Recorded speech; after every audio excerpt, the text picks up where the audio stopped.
Good evening. Once again, we return to the story of Caius, Spell Sword, Dunmer, Eternal Champion,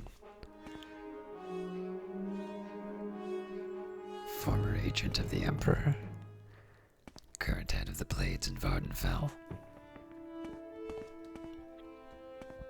And right now, we are looking for a cup. My guess is it might be in one of these other buildings, since I don't think this is all connected. So what we'll do is we will do one last quick check on this level, and then we'll try the other buildings. And it looks like that's the door that I just came out of.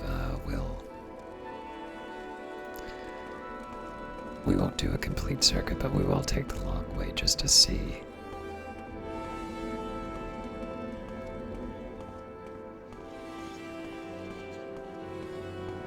I also realize I'm sometimes competing with the soundtrack. But for now, we're just going to be doing a bit of walking and seeing if we can find the last item.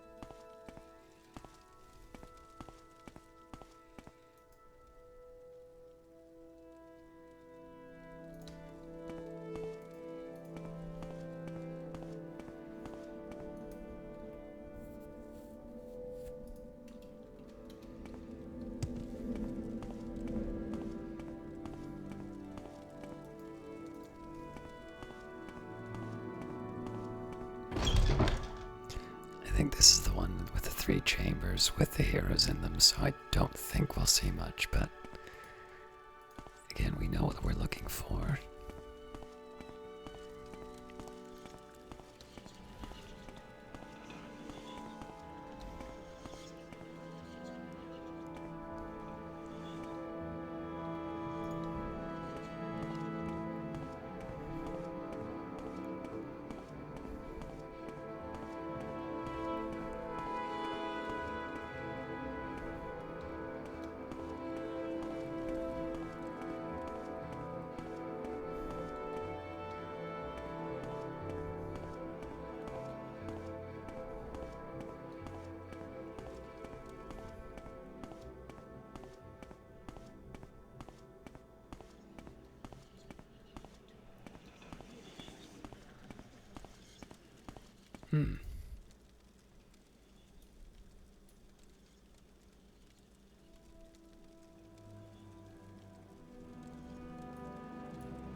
I'll admit I don't entirely remember each of them. Oh no, I'm starting to remember these.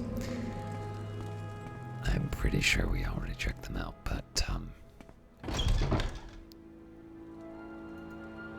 I'll double check nonetheless.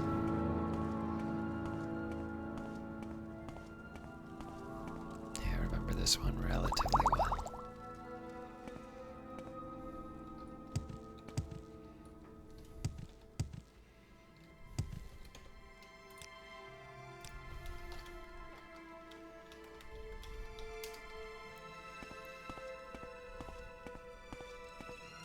Obviously, I went in and cleaned up the saves from the previous session, so we don't get the error message anymore.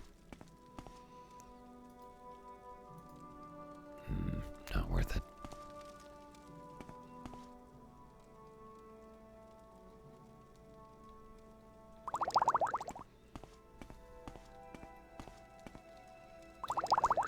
I think I left these potions last time just because I wasn't, I was really tight on weight, which I still technically am, but potions should be the thing that breaks me now.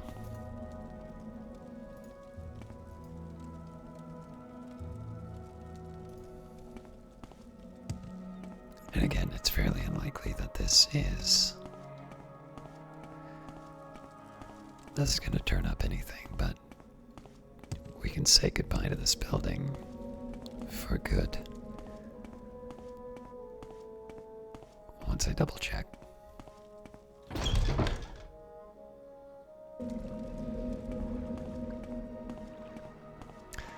Oh, yes. I wonder if I have a telekinesis potion.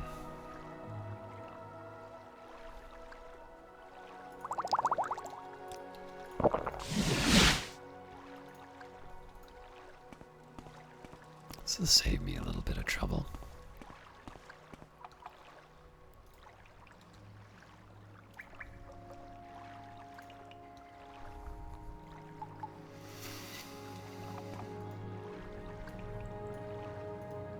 Yeah, this is a little bit of a labyrinth. Let's just double check that we didn't miss anything on the side here.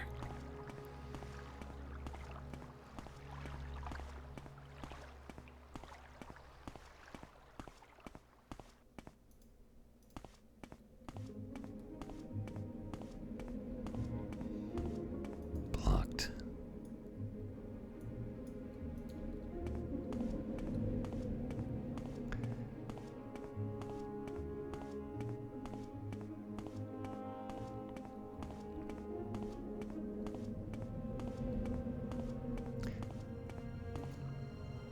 The real dilemma about something as sprawling as this, well, relatively, obviously, Morrowind does not exactly Daggerfall, but the one challenge with an area like this is if I get a little lazy, I can't eliminate the possibility of having not checked out a certain crate.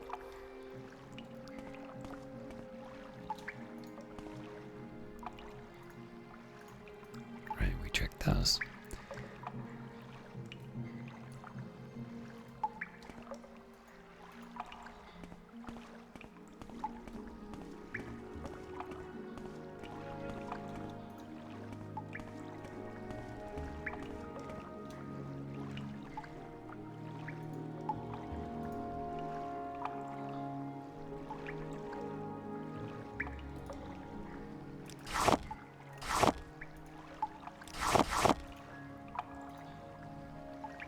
Probably just picking up stuff I dropped before, but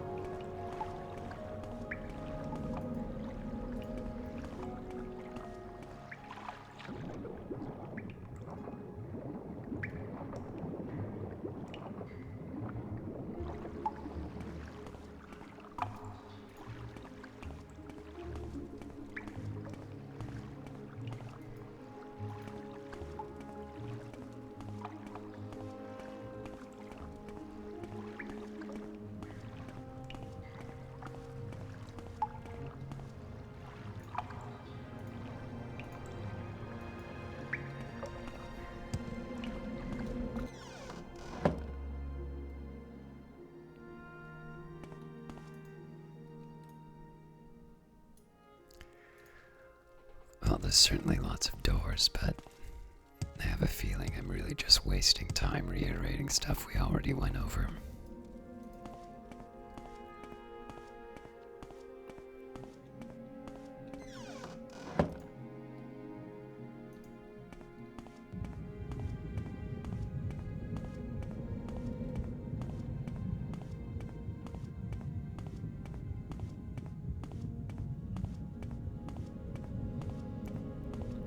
That's right, this is where we found all the stuff we were looking for.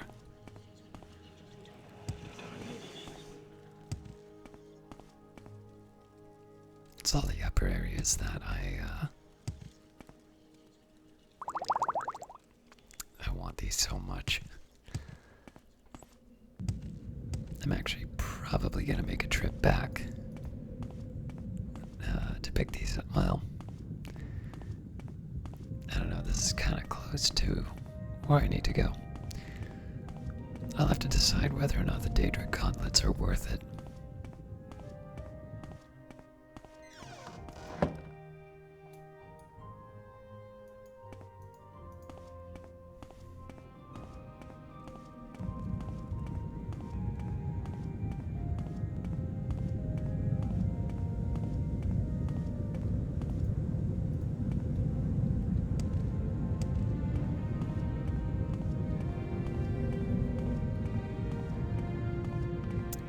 Definitely remember them.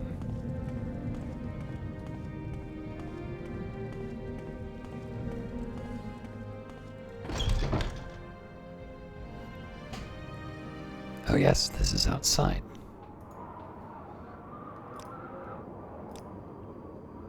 So, while interesting in its own right, not the sort of thing I want to be working with right now. So yeah, this is a little bit of a waste, but we have eliminated this area as... Well, I mean, it wasn't the most thorough search, but for the most part, we've eliminated it as a candidate for cups. So we'll move on to the other parts of the building, or structure.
I'm not mad that I wasted the time. I'm mad that I wasted the time and I had to swim doing it.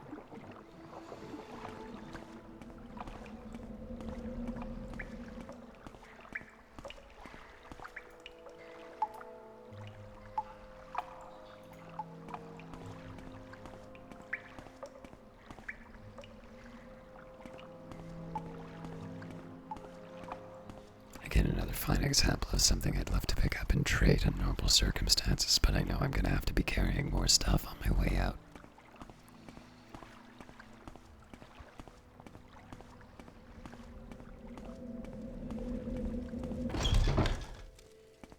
Oh, incidentally, if it was not apparent from the message on the previous video, the quality was very bad.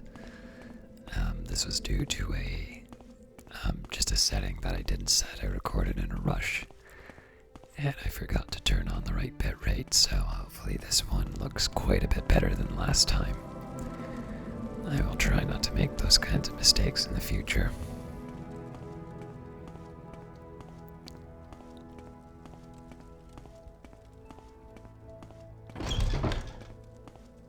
This, of course, refers to the YouTube version of the video, not Twitch. Twitch is always going to be a bit compromised in terms of the quality.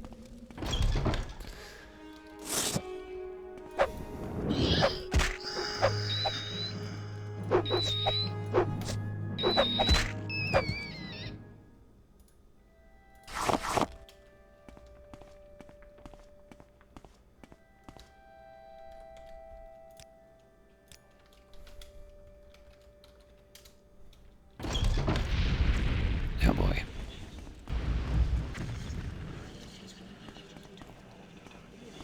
We'll let him wear himself out a little bit.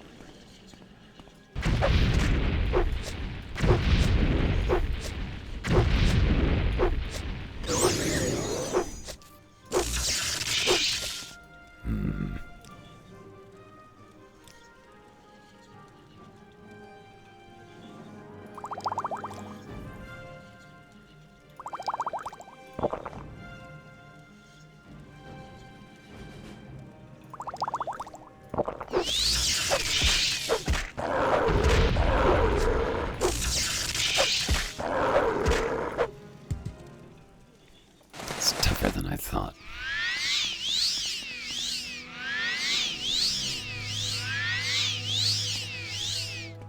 So normally I'd love to loot one of these. I mean, in terms of a return on weight, it's not so good, but 5,000 is something I can reasonably expect from vendors. Unfortunately, I don't have the space.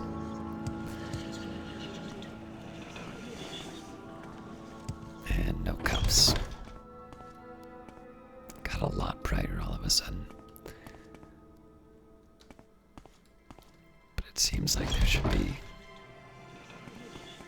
Definitely feels like there should be more levels to this thing.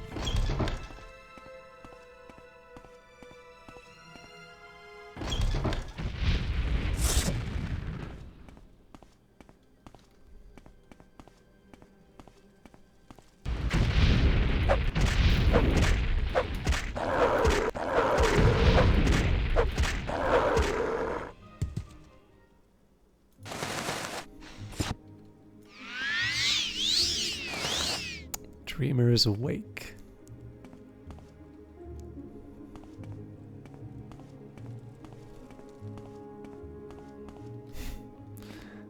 Thought for a second this might be the cup and I was going to be very sad. Alright, nothing in here.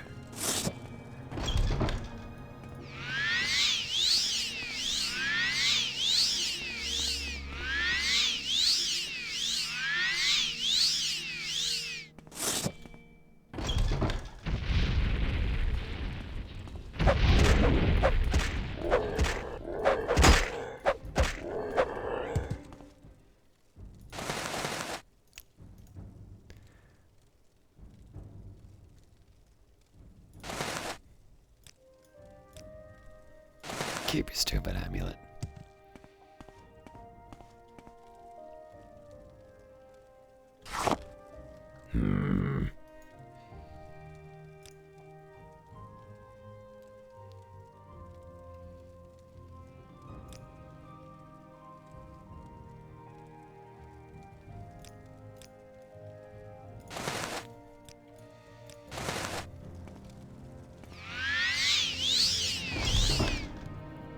Alright, I believe that is what we need from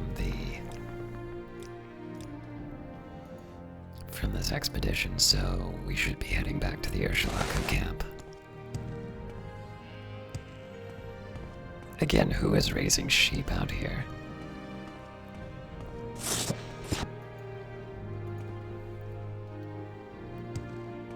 So I'm gonna try and do a slightly more direct path just so that I can get a little bit more of the map. Easier said than done in some cases though, so we'll see. And obviously I've decided against picking up the Daedric gloves. I think it's a little too much to ask.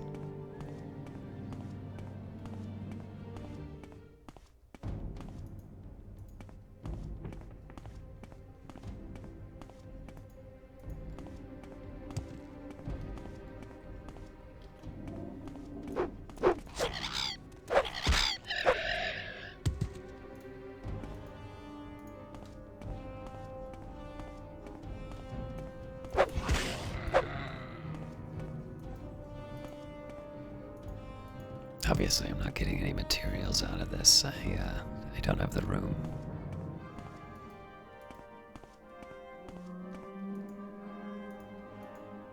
Alright, I will admit to being a little confused as to why this isn't registering on my map, but we will carry on to Urshilaku camp.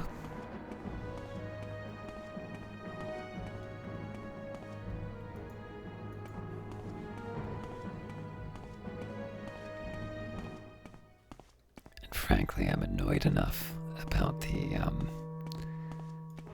search that I'm gonna club anything that comes in my way.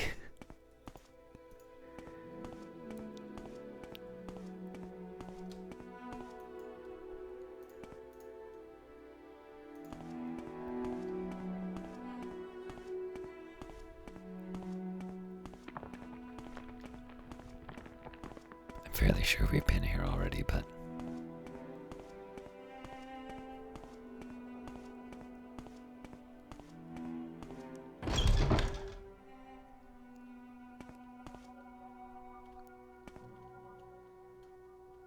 maybe not. There were people in the last one. And I don't normally clean up bodies.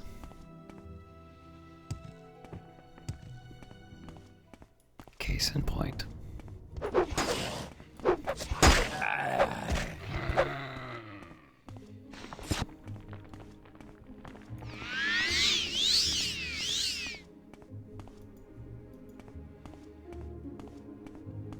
The funny thing is, now that I know the destination, the directions I was given aren't nearly as good as just following this path.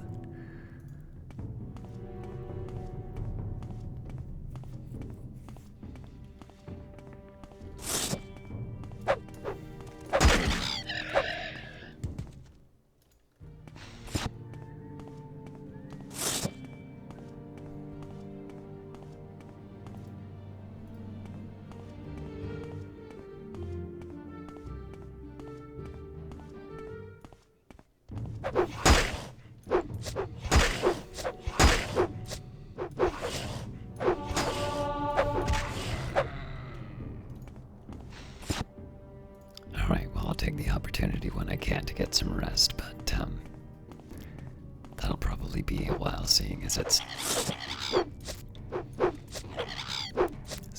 the middle of the day.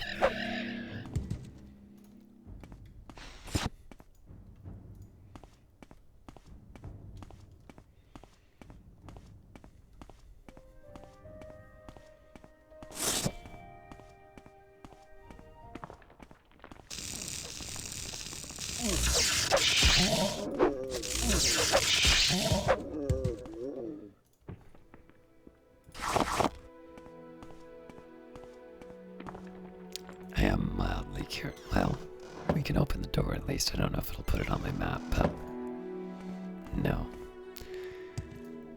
So under normal circumstances, I would have loved to check that out, but clearly here I don't have any space.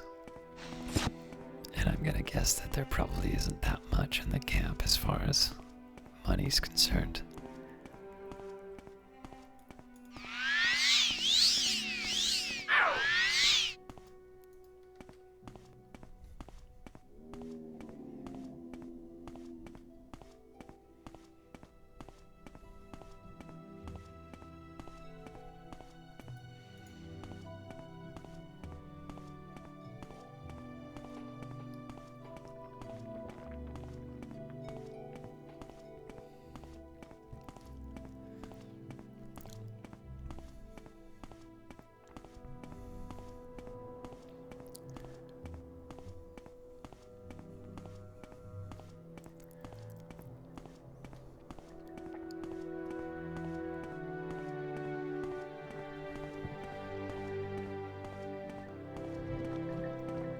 Greetings, Outlander.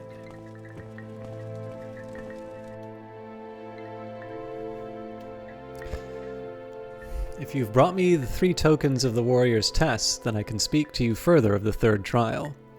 I'm impressed. These 3 tokens you have brought me. You may keep them. You've passed the warrior's test, and I will give you the secret of the 3rd trial. In caverns dark, Azura's eye sees and makes to shine the moon and star. This is the 3rd vision. You must go to the Cavern of the Incarnate, a place sacred to Azura, and look for the moon and star. The secret of the Cavern of the Incarnate is set in a riddle. The eye of the needle lies in the teeth of the wind. The mouth of the cave lies in the skin of the pearl. The dream is the door, and the star is the key. The riddle is wisdom's test. Take counsel of the wisdom of the tribes, and you shall find the way. Seek the Cavern of the Incarnate. Gain the moon and star, and bring it to Nibani Misea. Take with you my blessing, and the blessing of our tribe, Malipu Atman's belt. Now this might give me a little bit too much weight.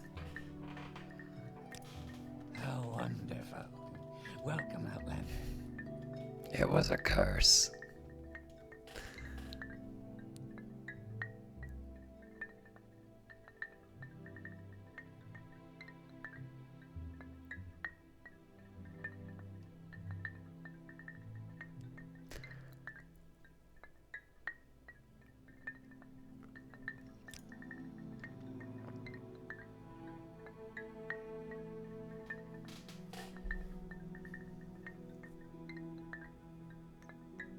have some ways around this. I just want to try and find something that's a little bit, I don't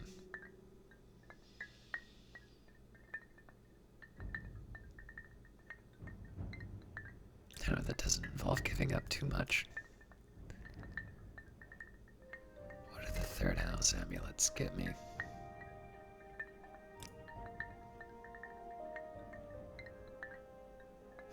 $2,000 each. Yeah, that's not something I really want to drop.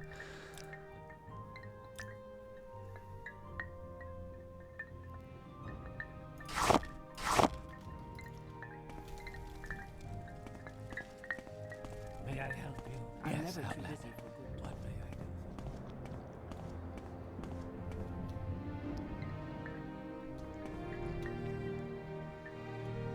do? I shall be your guide to the 7 trials on the path of the Nerevarine. Ask and I shall answer with Azura's blessings.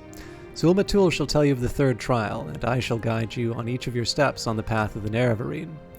Zulmatul has sent you to seek the 3rd trial. He has told you of the shrine to Azura called the Cavern of the Incarnate. I cannot tell you how to find this place, but he has said that you may seek the wisdom of the tribes, and the wisdom of the wise woman I may share with you. Perhaps what I know can help you along the lines of the riddle. The star is the key, and the dream is the door. The star is Azura. Azura's star appears in the sky only in the magical hour between day and night, at dawn and twilight. This might actually be the same place we've already been. You say that the star is the key, Azura's star? Then the door is only seen at dawn and dusk, and the star is the key that opens it. Alright, so I'm pretty sure I know where this is all going.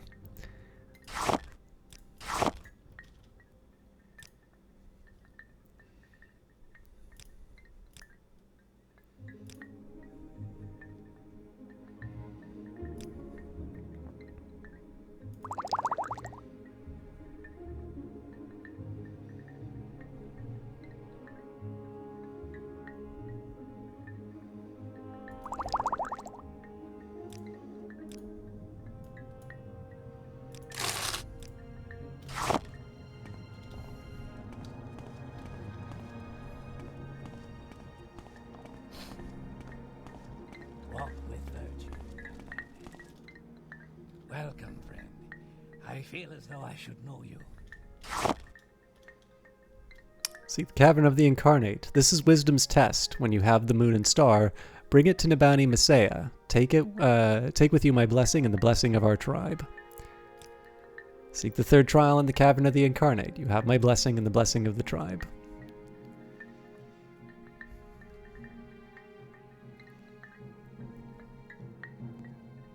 Alright, this is as much as I'm going to get out of it. Please go ahead, Outlander. I'm listening.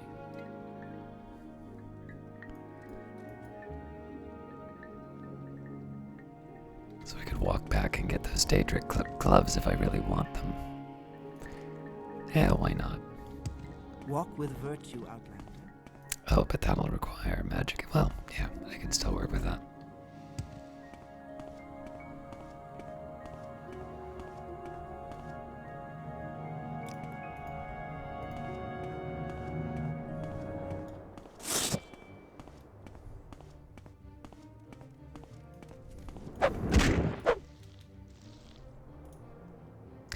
Now, there is a reasonable question as to whether or not I should be going all the way down to... I think Holomayan was the name of the place. There are other tasks for me to take care of. For instance...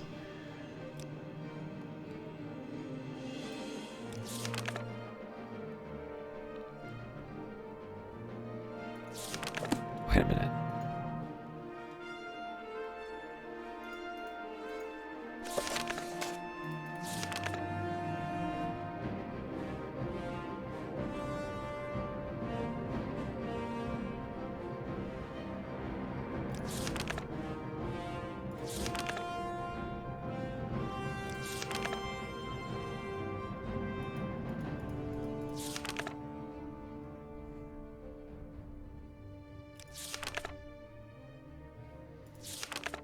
Yeah, there's actually quite a bit for me to do here.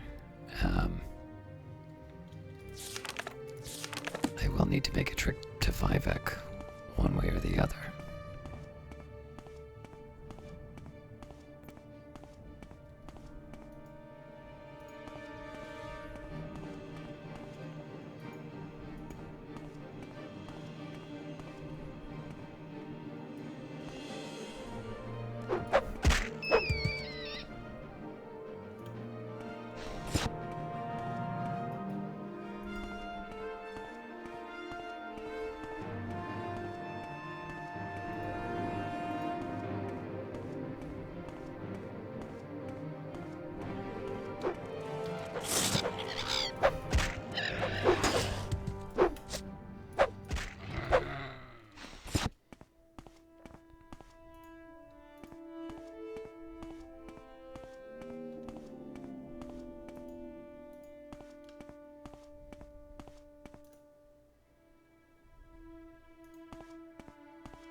Well, it was worth a shot.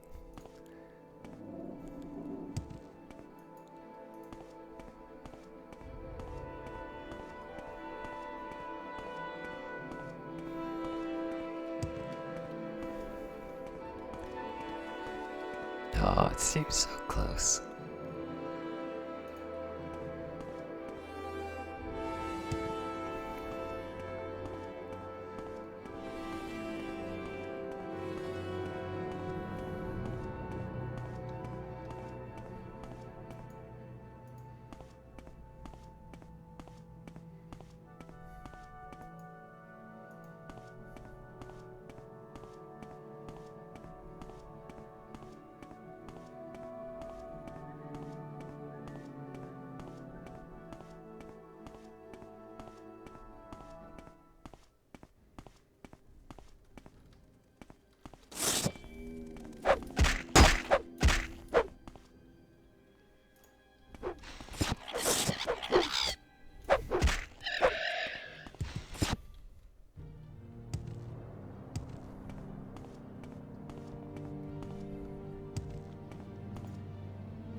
Now, as far as rest is concerned, if I'm thinking of the right location,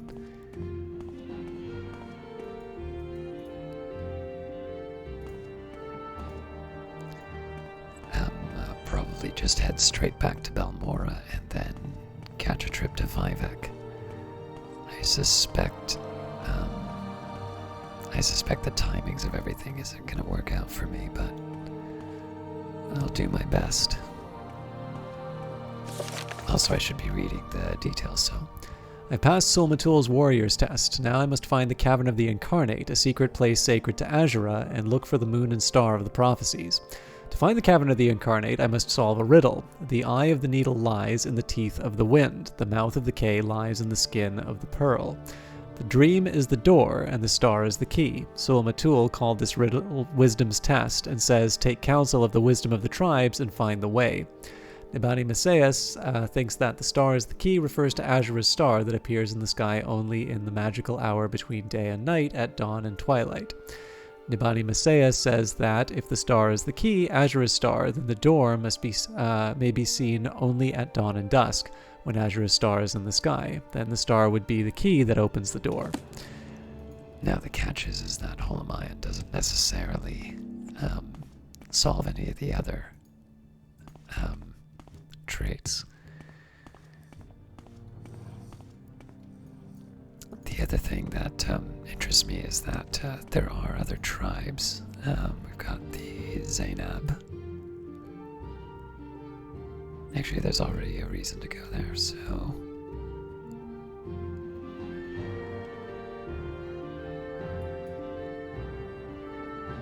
Yeah, we have a few different reasons to check out some of these other locations.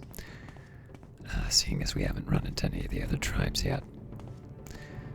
So what I think I'm going to do is we'll try with Holomayan first. If that doesn't work, then I'm going to this all wrong.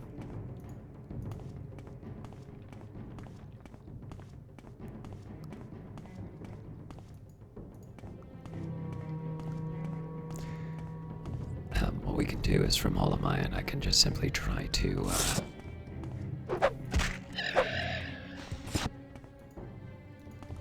can try and figure out where I need to go.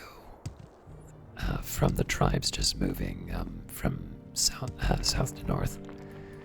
I don't think there are any tribes in the west. I think Urshilaku is the westmost tribe.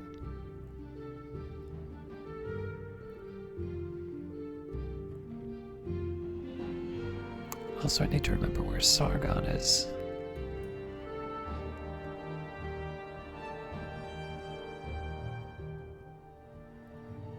Unless oh, you know what, I might have already dealt with that.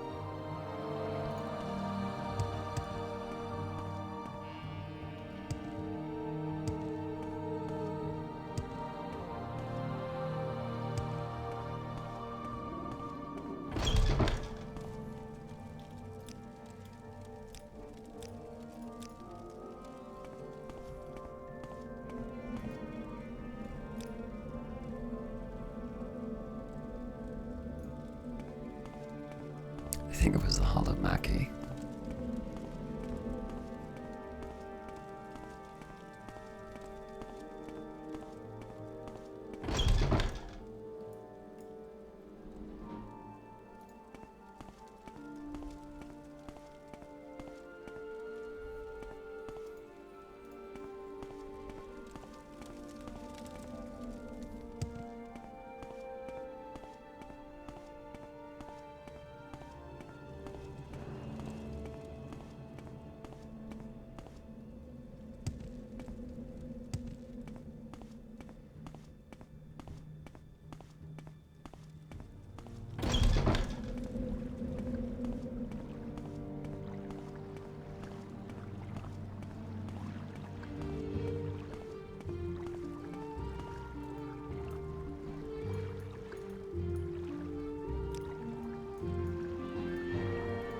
I always thought it was so nice of them to include the bridge so you can save all of 3 steps.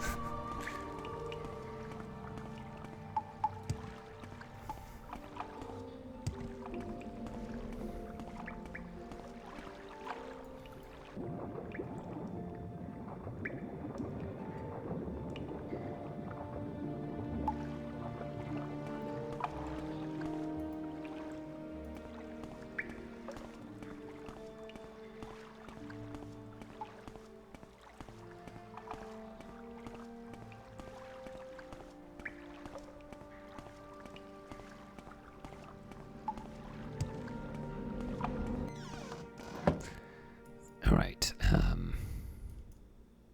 so we're looking for Bleeding Heart.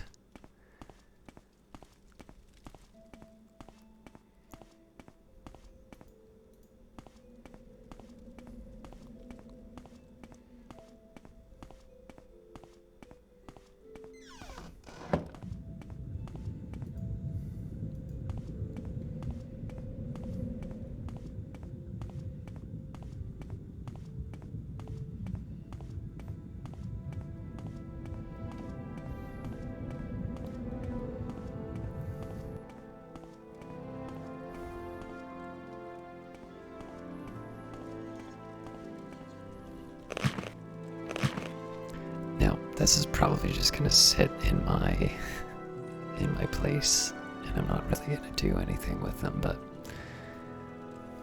that's for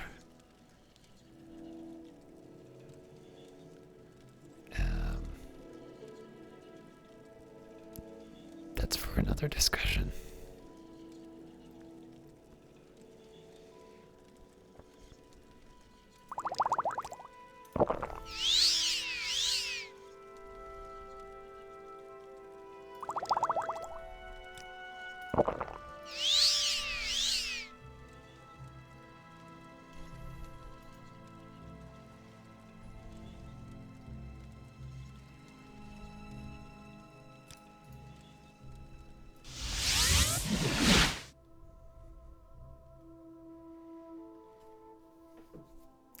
So some of the things I want to get rid of just from selling, other things I want to get rid of through other means. So I'm definitely not going to find a buyer for those.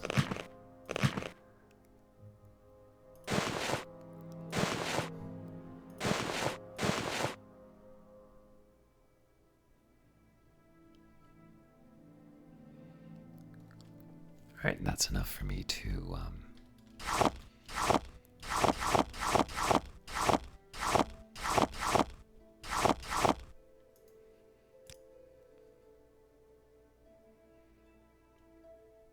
no gems, but I did get some more ebony.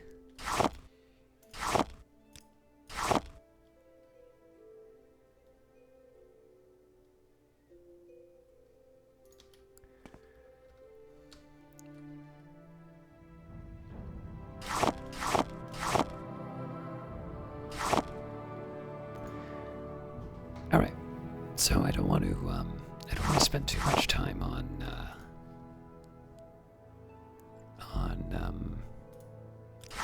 alchemy, but it's a nice opportunity for me to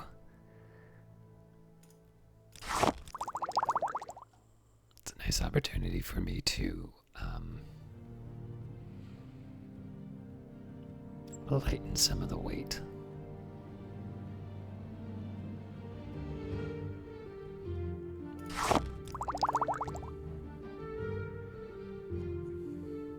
Alright, let's do this from the top.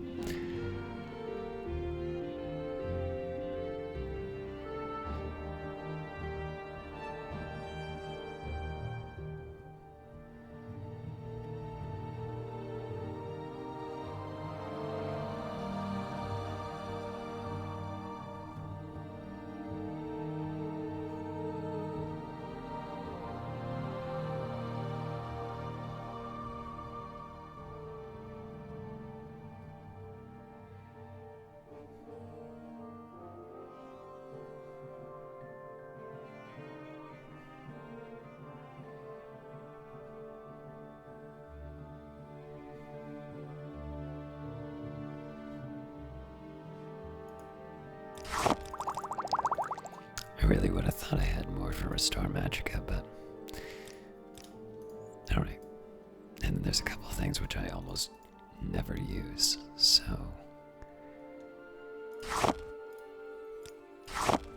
Calmberry for sure, then Vampire Dust. Let's get the Restore. So we normally have a combination of, oh wow, stone flowers almost done, so Fortify Personality if I can.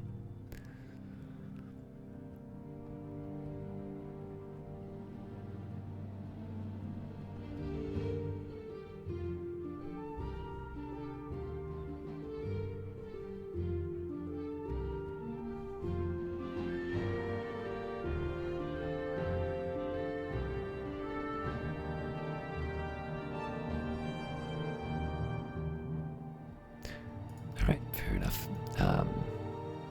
So I'll have to take more of these, and if I can find it, no trauma roots for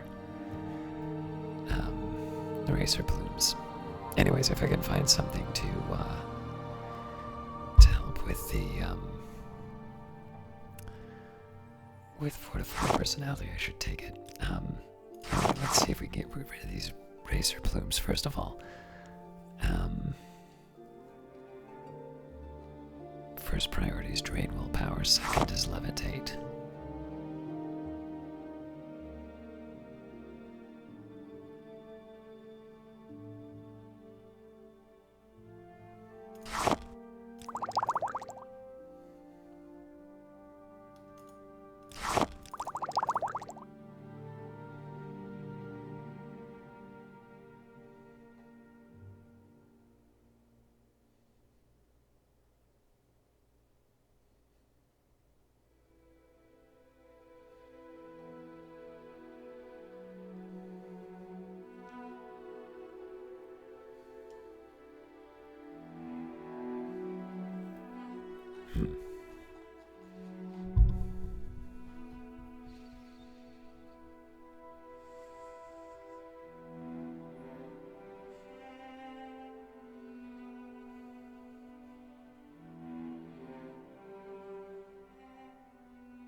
the next highest. Well, technically moon sugar, but moon sugar has,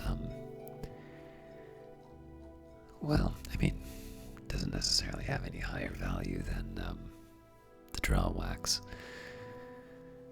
Alright, let's see if we can do drain endurance or drain luck.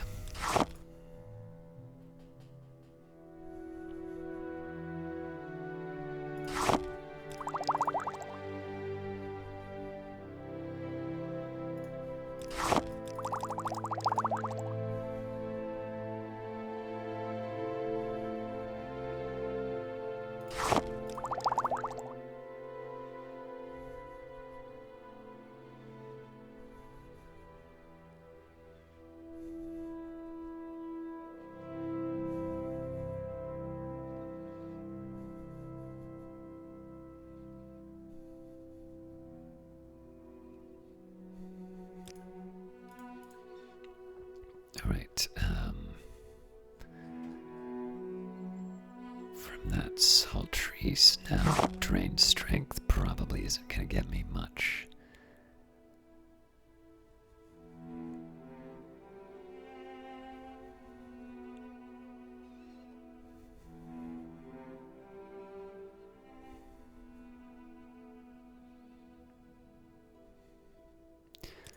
I'll basically hang on to that for a little while, but right now I'm looking for the drains if I can. So that would make the ash salts, so that's just drain agility.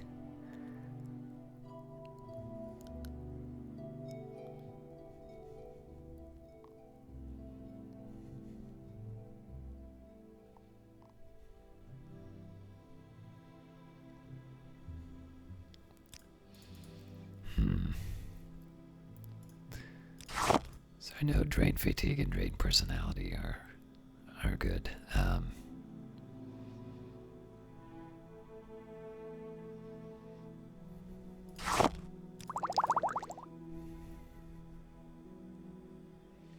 try and find the drain personality first.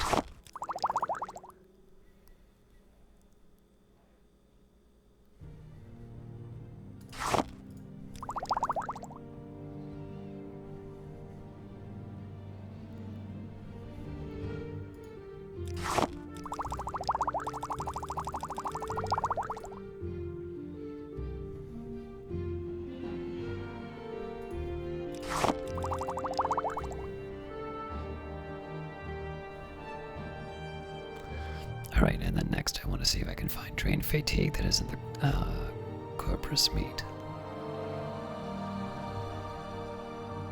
Perfect.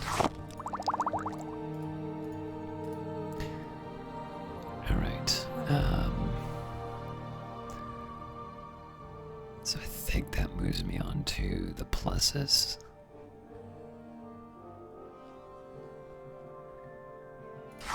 Alright, so before we do that, let's just see drain intelligence.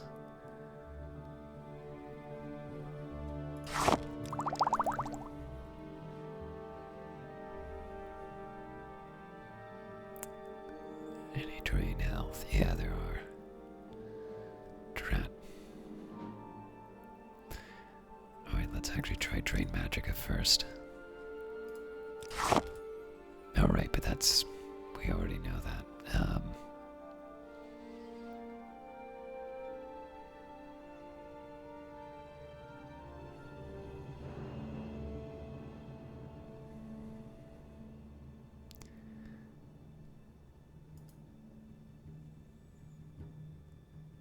Alright, I can work with this.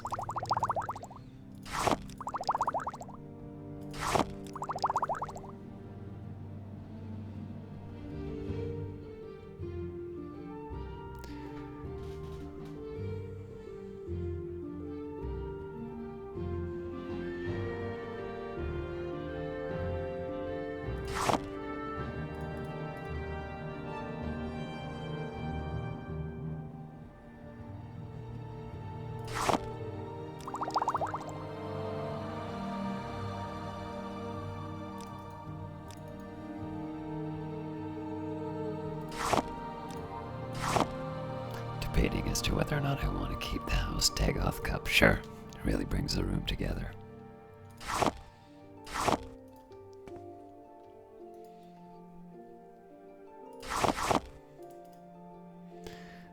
Alright, so now we do bonuses, so fortify speed and dispel.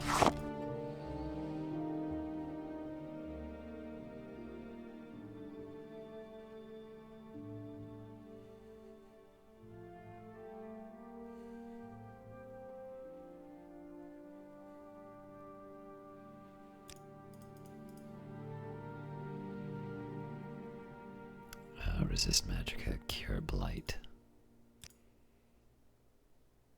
This does resist Magicka twice.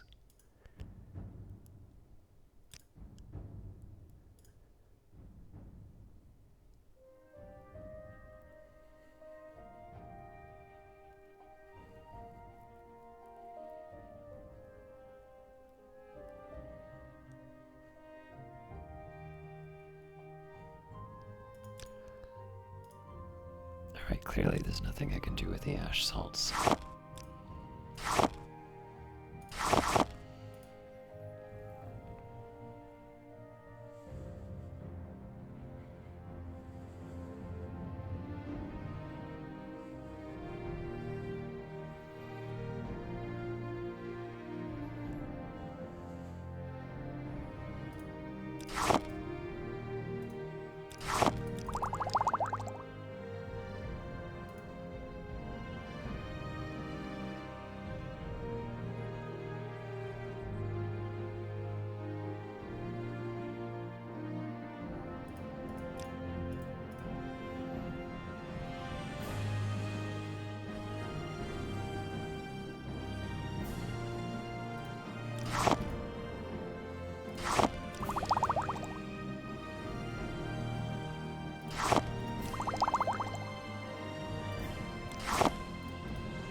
Moon sugar I'm gonna sell.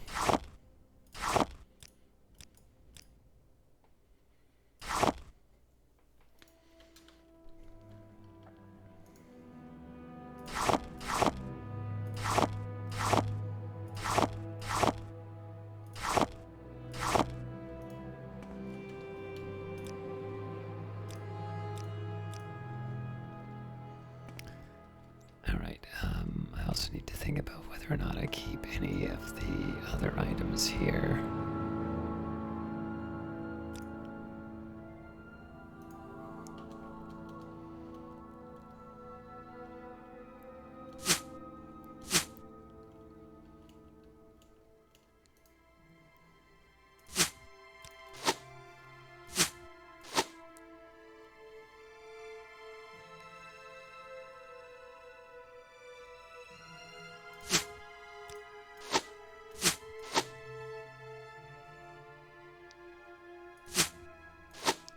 It'll look weird when I come in, but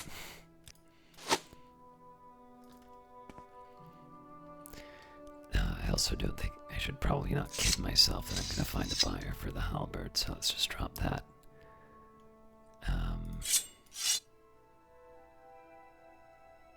Daedra Katana's for me.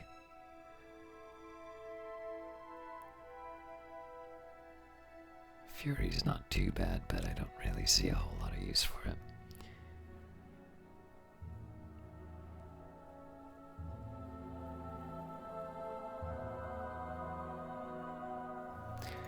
Alright, I feel like from the Ashlanders I kind of want to keep the...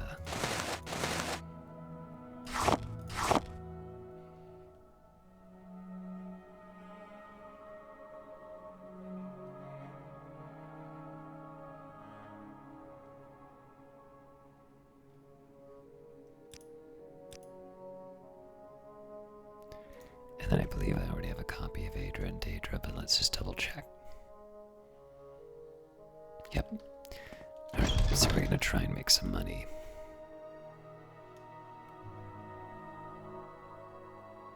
And I have not forgotten that I need to rest. It's just a little early in the day.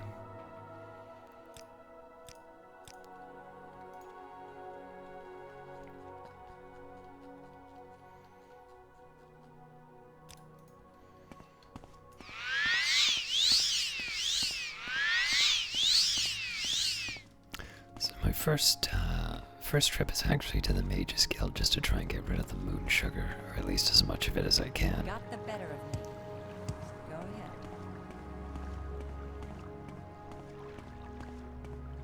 What do you think of I that? might also want to take a quick minute and see what's going on with my stronghold, but that's Greetings. sort of a secondary consideration.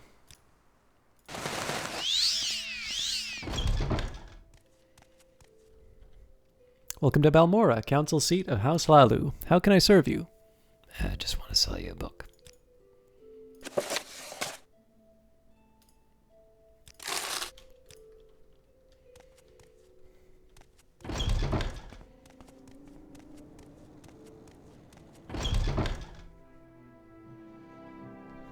I don't know where to begin.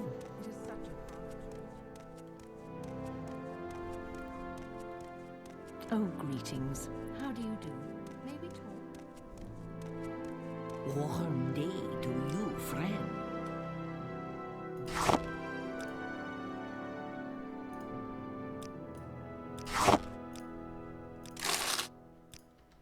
Welcome, friend. The day is yours. What shall we talk about? An honor, to be sure.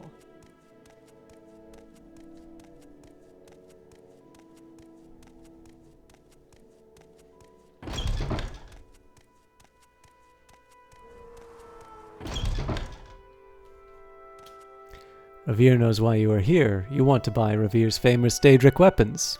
Nope. I just heard that you're a little tolerant of what you'll buy.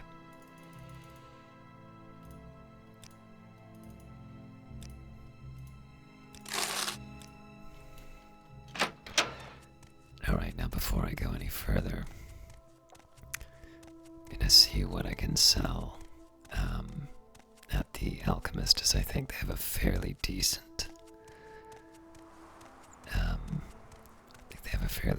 little cash stock.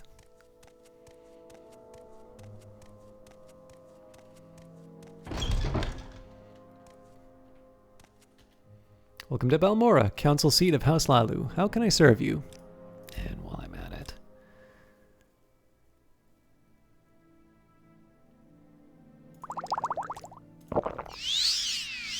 just one will do.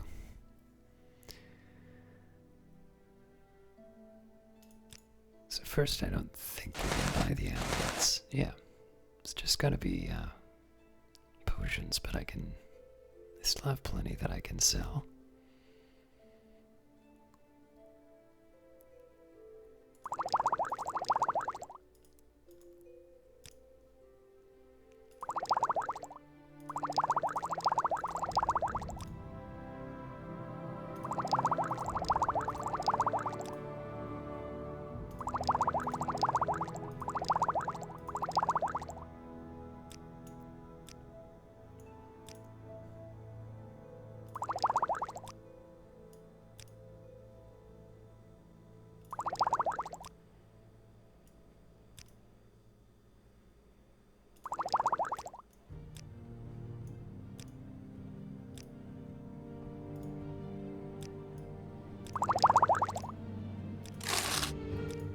Probably could have got away with more.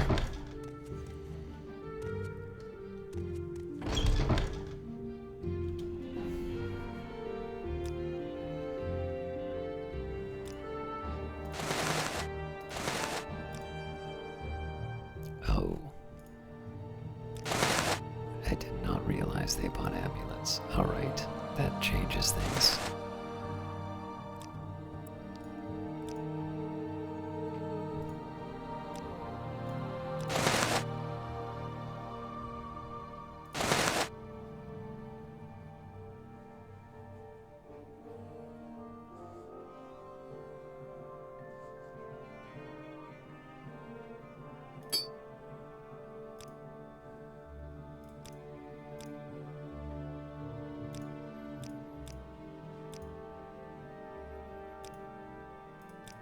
I feel a little bad that I'm doing this, but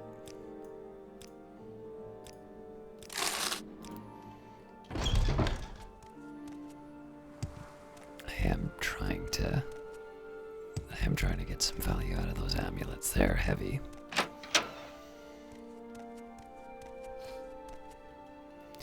you want to discuss your stronghold? I have given the orders to begin the next phase of construction. Give it some time, Caius.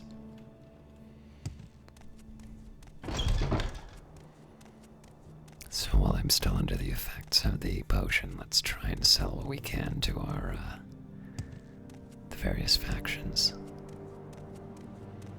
So normally I'd go to the Fighters Guild, but in this case here, I get the most bonus from merchants that aren't normally warm to me. Oh yes, I forgot to repair as well, so...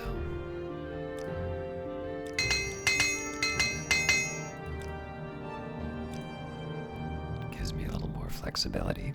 And I guess you won't buy an amulet. No.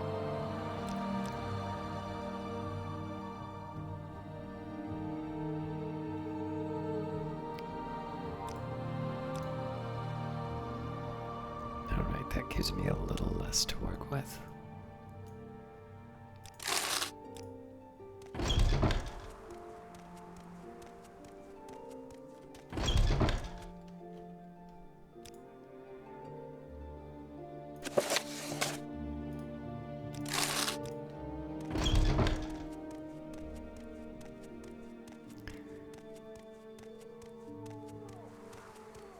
I'll get what we can from the outfitters, but I'm not expecting too much.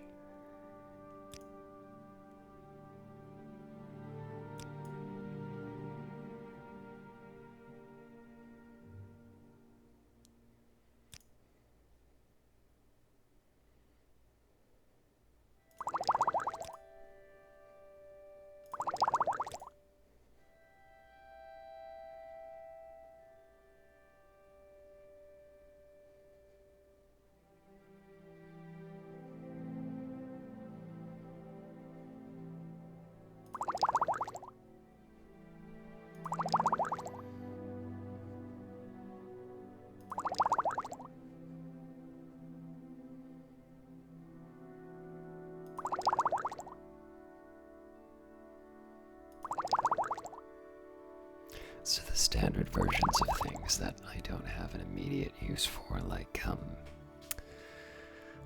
spell reflect, these I might as well sell because they wind up weighing quite a bit.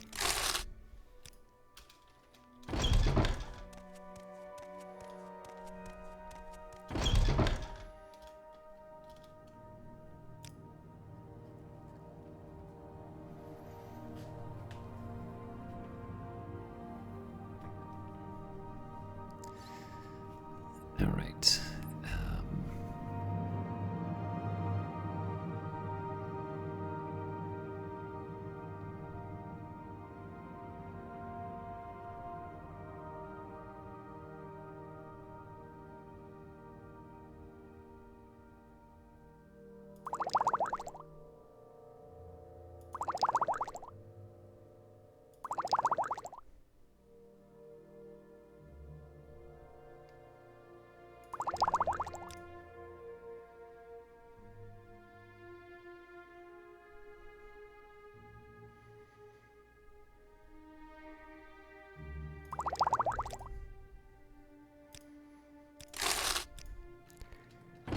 I don't need that much restore fatigue.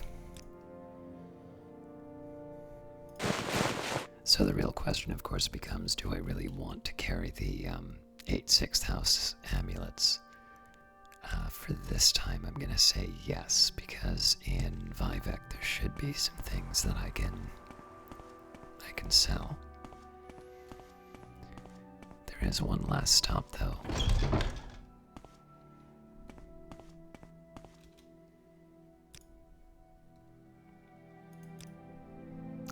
Sure you won't buy the amulet. What about Fury? No. Welcome, friend.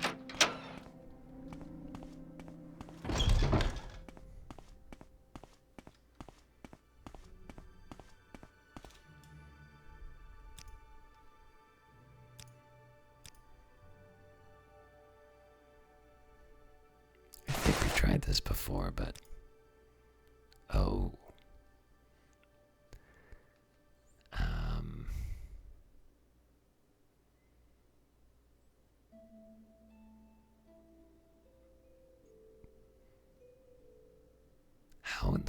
did I sell them a winged twilight?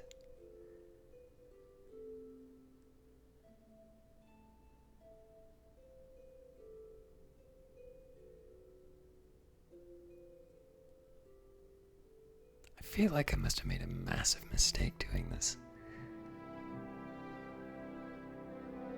That, or maybe they just have it on their own.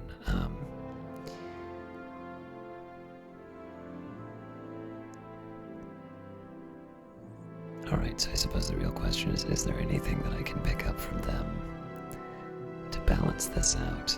I feel like I could sell a lesser soul gem to someone else.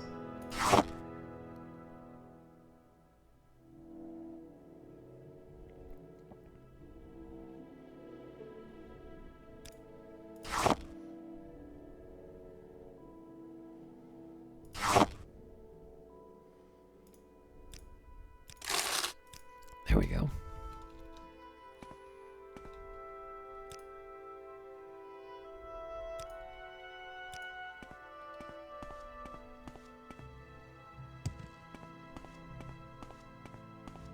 You're in good company, friend.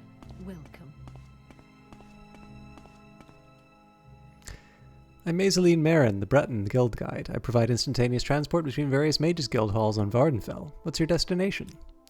Buyback, please. You seem like very good company. So before I go too much further, let's try and sell off a few extras.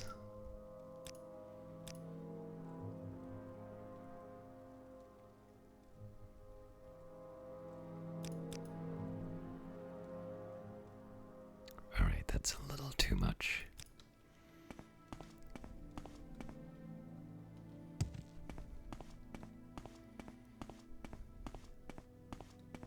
Share your thoughts. Ha ha! friend. I enjoy the company.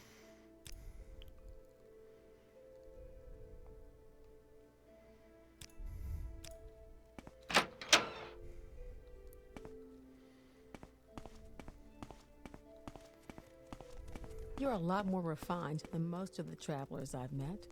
Why, thank you. What can Khajiit do for you? Welcome to Vivek, Caius. I'm sure that you have some questions. What would you like to know? I'm fine, thanks.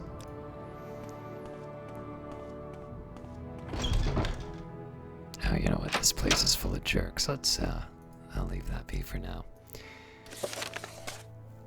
Alright, so I believe the job here was speak to the High Fane in Vivek.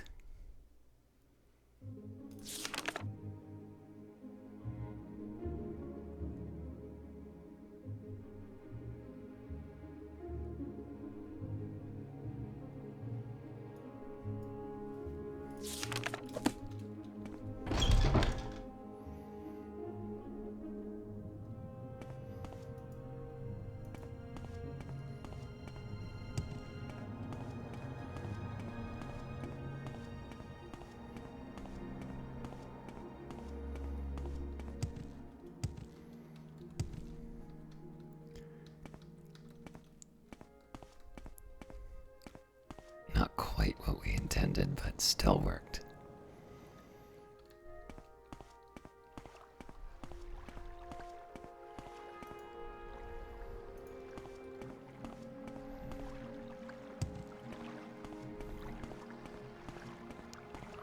Now, there might be something I can sell in the Hlaalu Countin, but I think I'll push ahead and, well, no, actually, I would like to try and get these amulets out of my inventory if I can.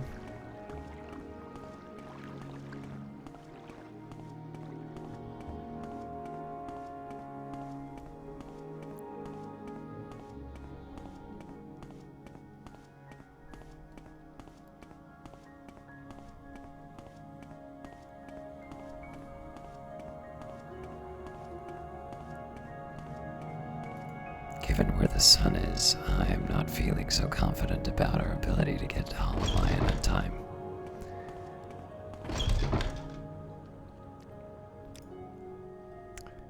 Not even gonna try at 400. Well,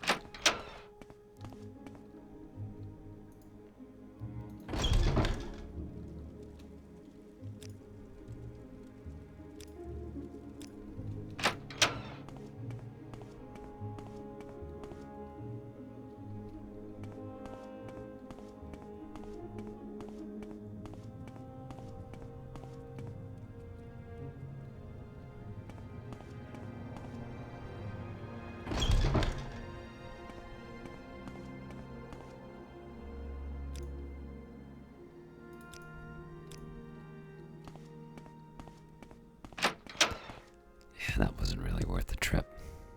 Oh well. Yes?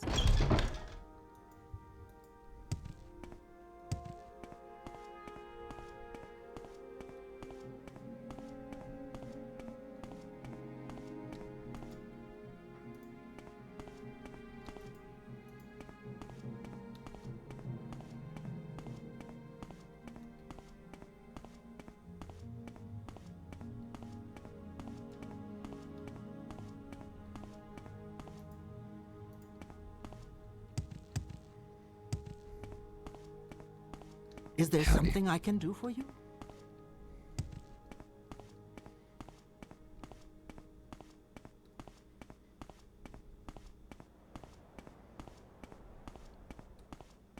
So again, I'm passing a lot of really interesting stuff inside of Vivek, and I'd love to sort of stop and smell the roses, because it is a very beautiful area to look around in, but ideally I'll get to Hollomayan before the sunset. So I kinda need to hurry it along.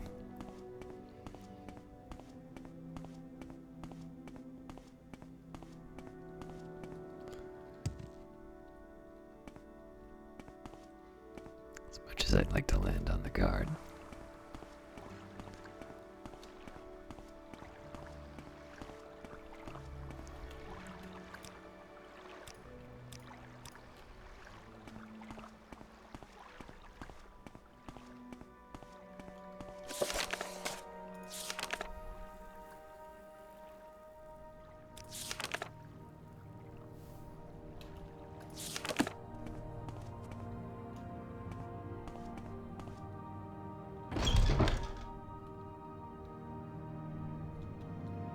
Welcome, my child. Do you seek to join the temple?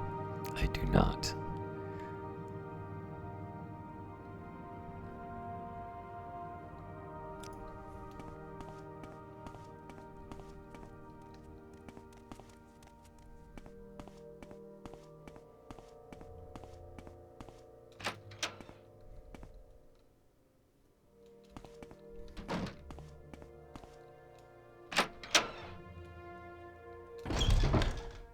Not quite what I had in mind.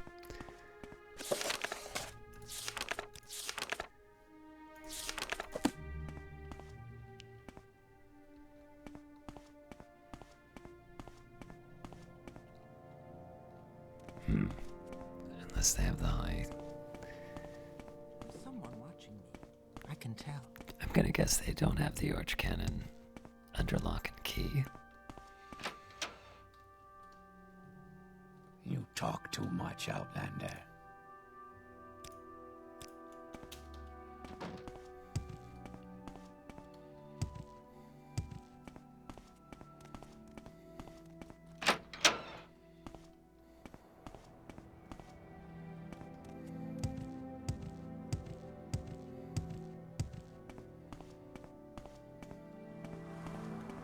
Yeah, so much for my plans to get to Hollomayan on time.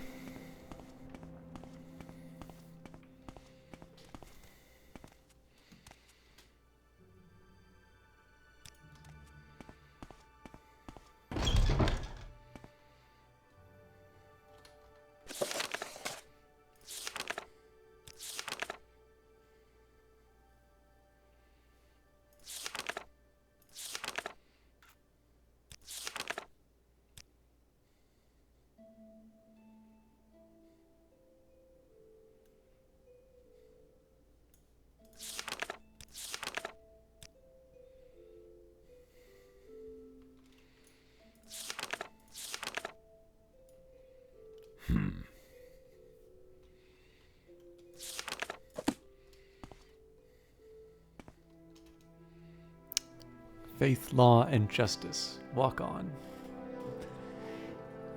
I'm in the High Fane and nobody knows where the arch cannon is.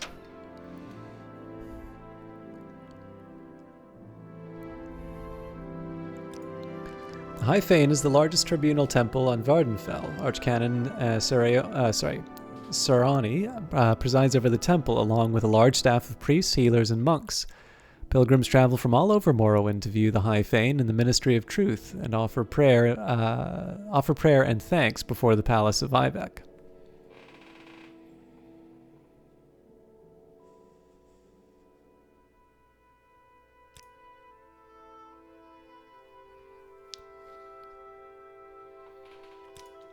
Well, everyone says the Orange Cannon Talk too much, Outlander. is at the High Fane, so...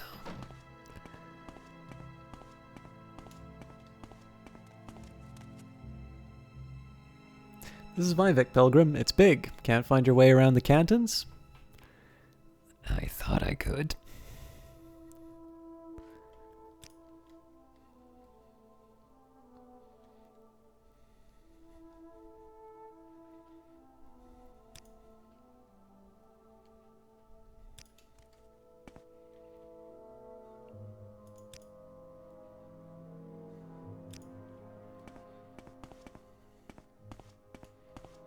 Say what you want or go away.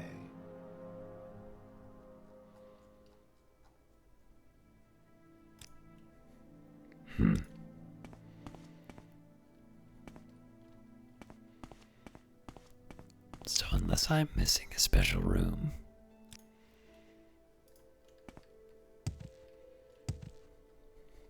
What up?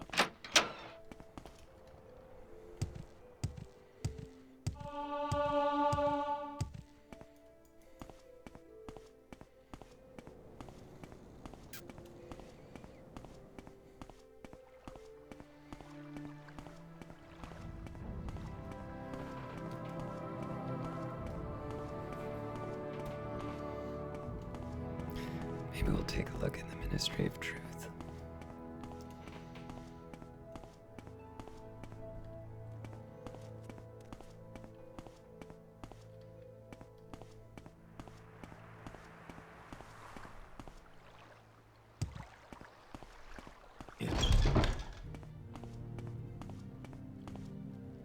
What do you think of our city? So I just want to double check that I've got the name right. And I'm going to pause for a little bit of water too.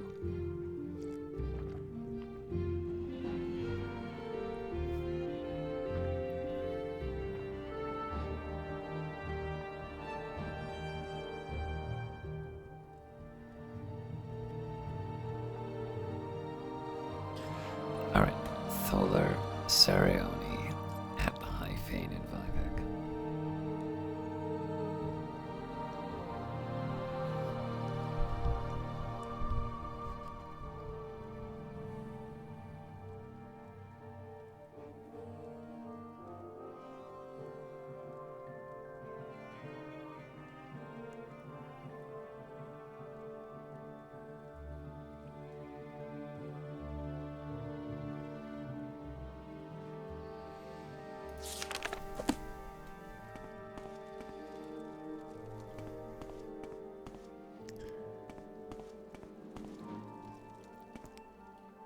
You know, one thing I should just keep an What eye do you on. think of our city, Outlander?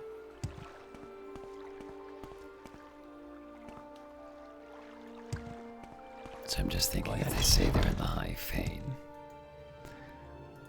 what I might want to look for are stairs that go up there. Is there something you need? Where is that slave?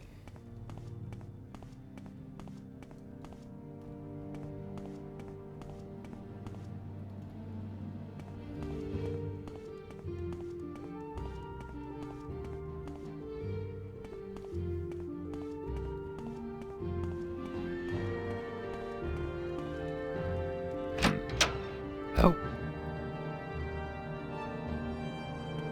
Wait, did I always have that? Say what you want or go away. I did not realize that it was that easy. Did he say something inside of the...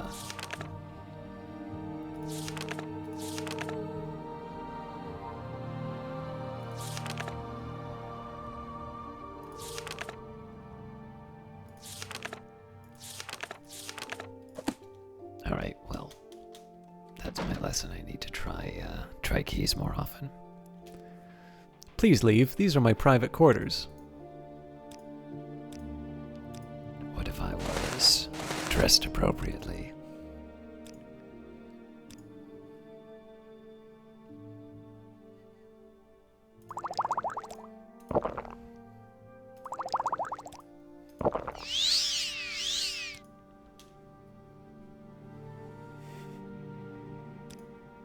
I understand your concerns, but ordinators are a necessity, especially in these troubling times.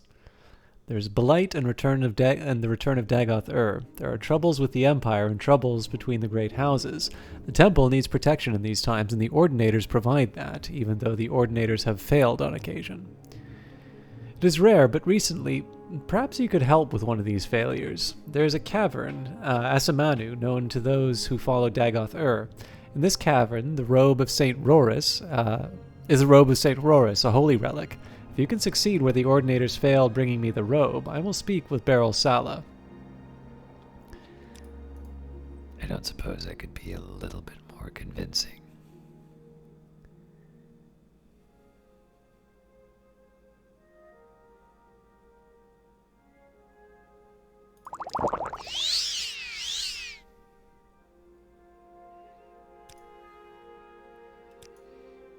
Alright, fair enough. There is someone watching me.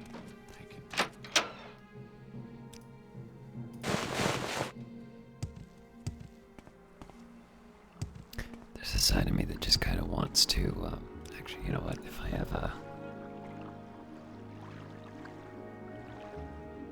I do.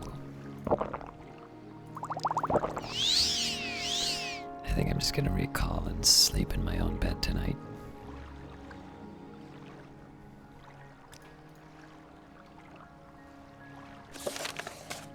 Before I do that, though, I'm gonna visit.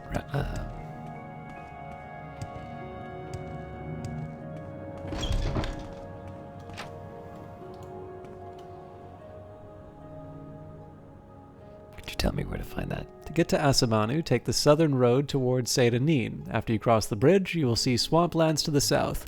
Go across the swamps and look for an island to the south. Asamanu is on that island. It's actually not that far away. Welcome to you.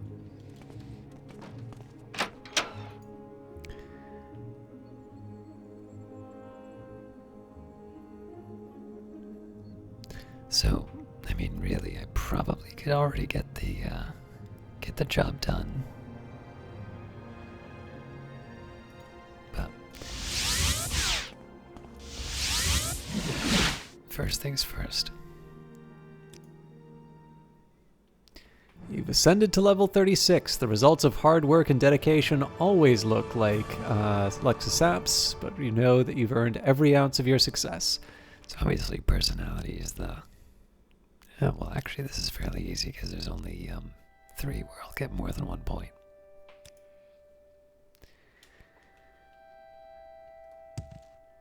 What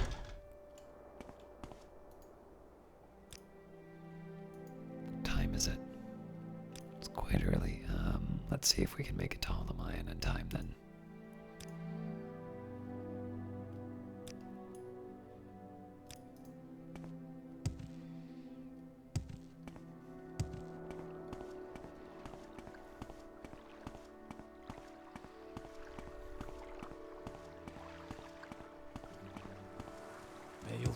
May you find me worthy.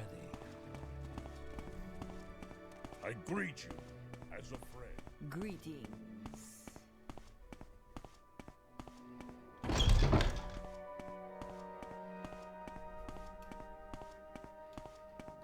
Welcome. If you wish to talk. There are obviously easier ways for me to sleep than just head all the way back to Balmora, but Greetings to you. I want my own bed, damn it. With pleasure.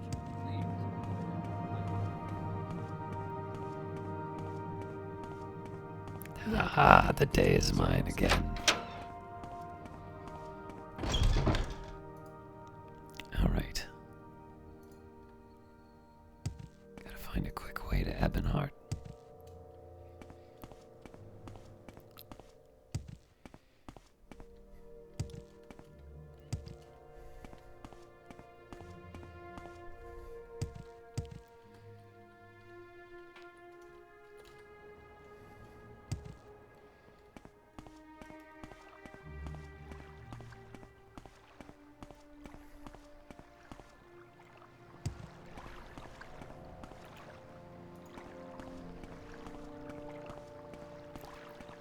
do like that the Hlaalu canton is closest to Ebonheart and sort of the outside world.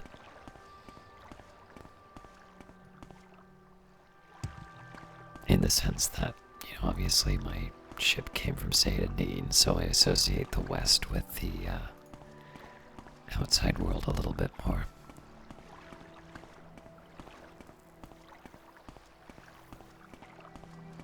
Do you have something to say, Uncle?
Yes? Greetings. Love a perfectly normal 2 a.m. Fishing trip, please.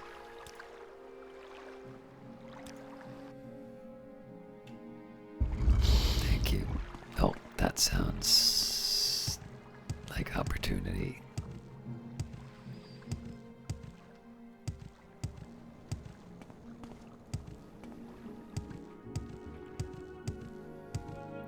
Ah.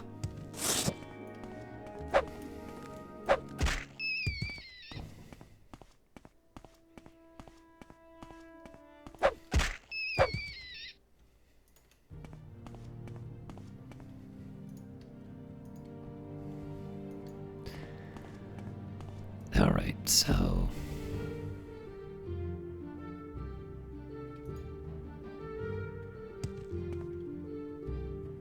it's in the, oh yeah, it's 1 in the afternoon. That was a long trip.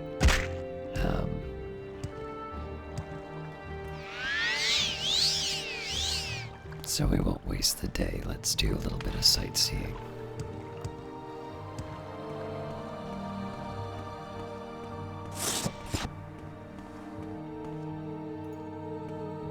Oh yeah, I think I've plundered all the crush wheat I can find here.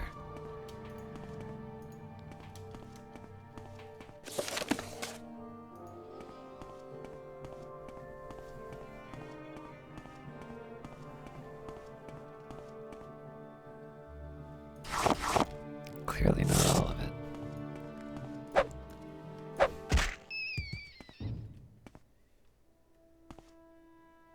How attentive are skeletons?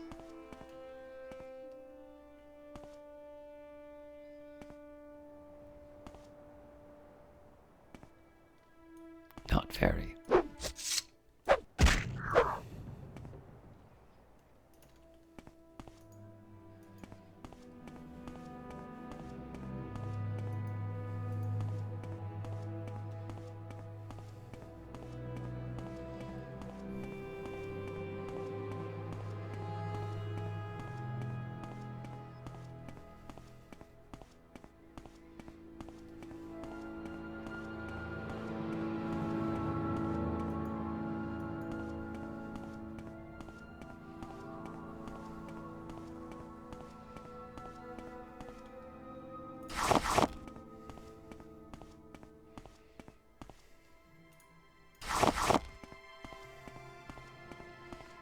Again, this won't really matter that much if I don't find stone flour, but I don't think it'll hurt to have a little crushed fiber for the future.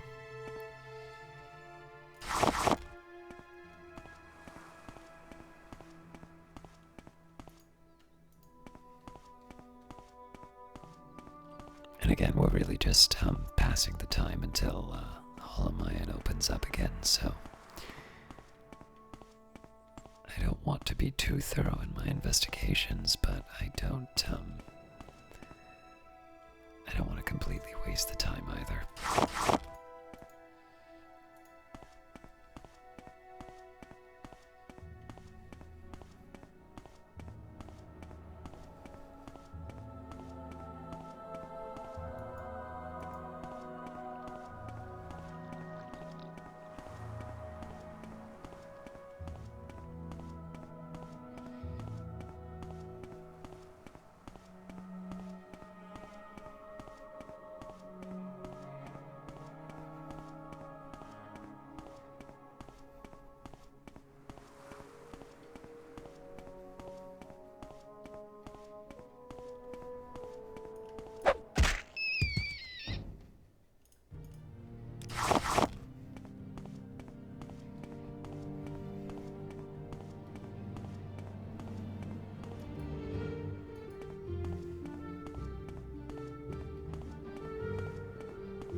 I wasn't annoyed about wasting my time looking for the code, but I'm also not going to shy away from the fight.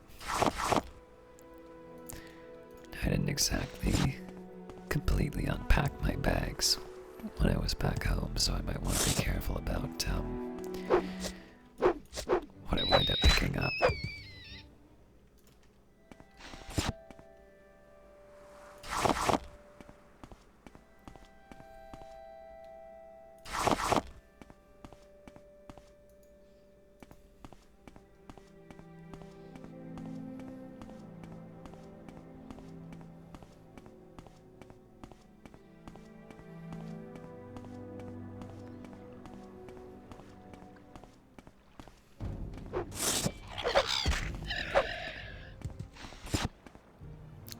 Exactly like I need more racer plumes, but there we have it.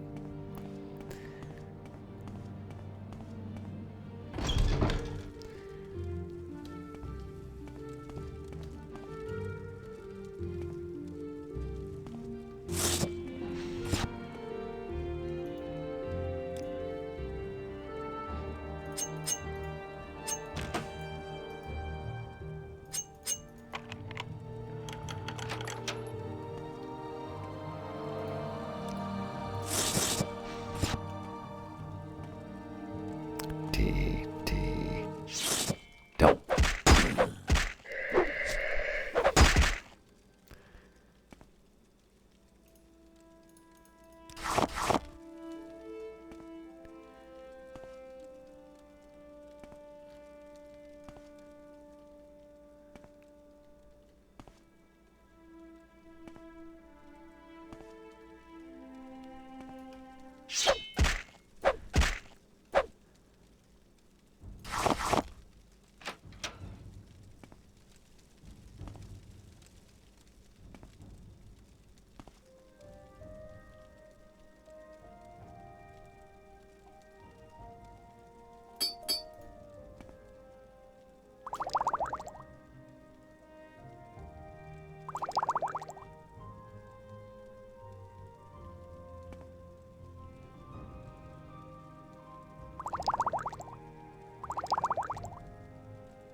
Not quite sure what happened here, but we'll take a look.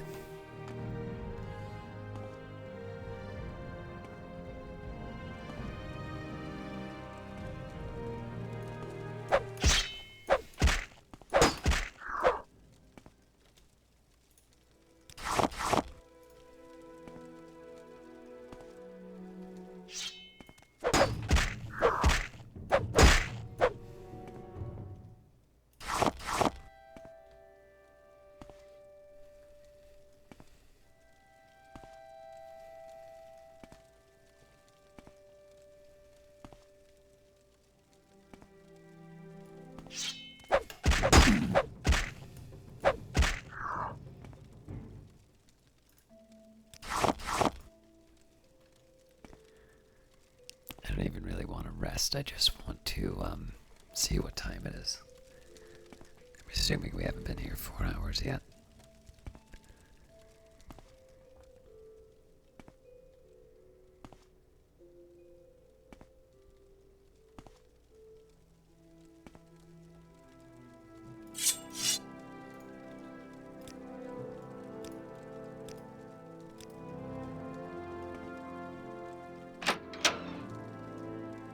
That was unexpected. I will head back to that. I just want to see the rest of this area first.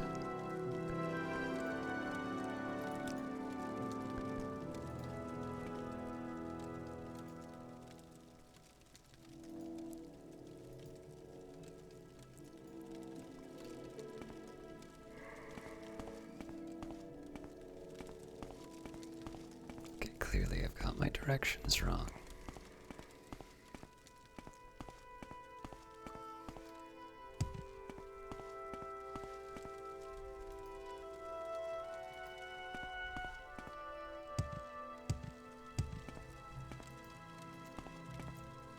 Seems like there's some whole other chamber that I'm missing out on.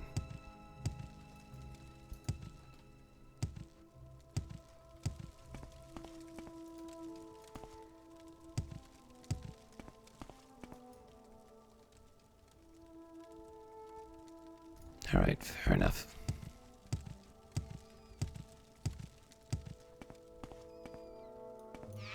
Again, there's no real reason for the bouncing other than the fact that it's a bit faster. Although I suppose it does give me a little more practice with athletics. That's not actually the reason I'm doing it. I chose a really bad time to get a drink of water.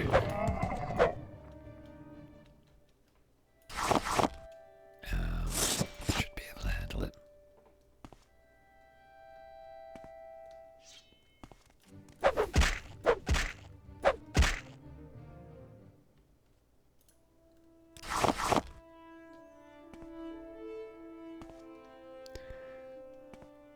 So I feel like we've seen this design before, and there really isn't that much inside here.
You flatter me with your attention, Outlander.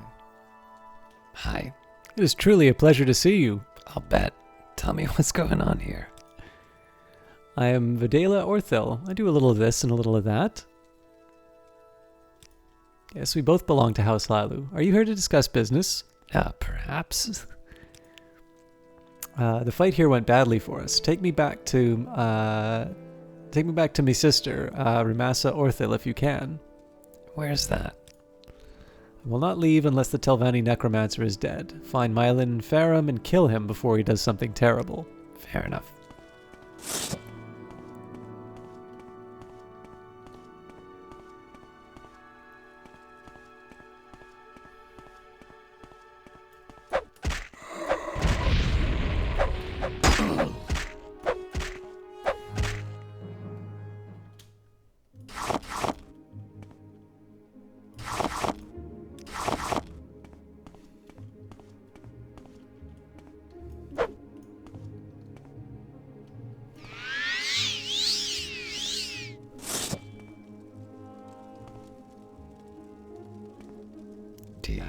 Ah.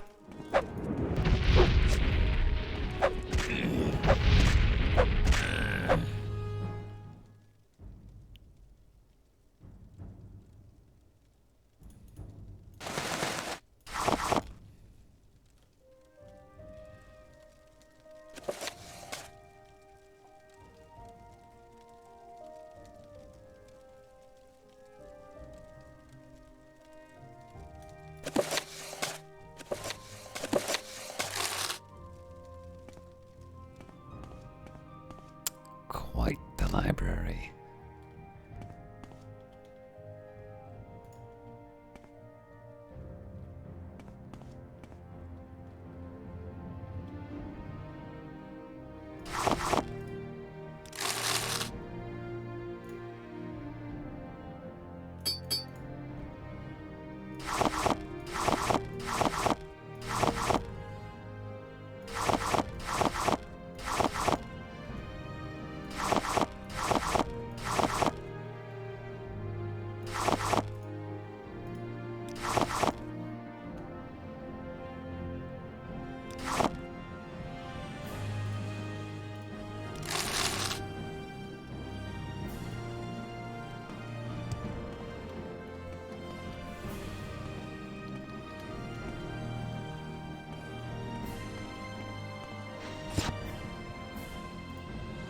Alright,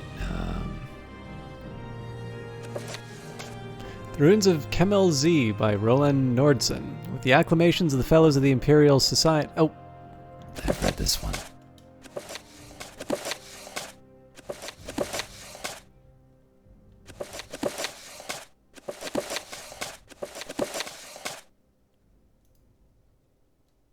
I don't think I'm gonna have enough space.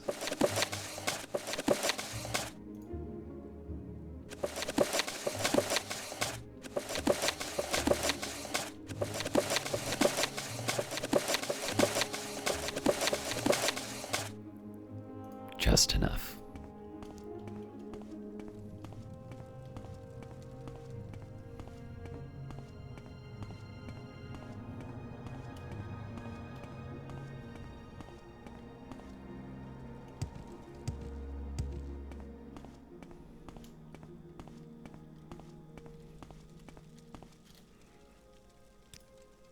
shall we travel together to Ramasa Orthil? She must still be here in Odrinian. Sure. Take me to my sister, Ramasa Orthil.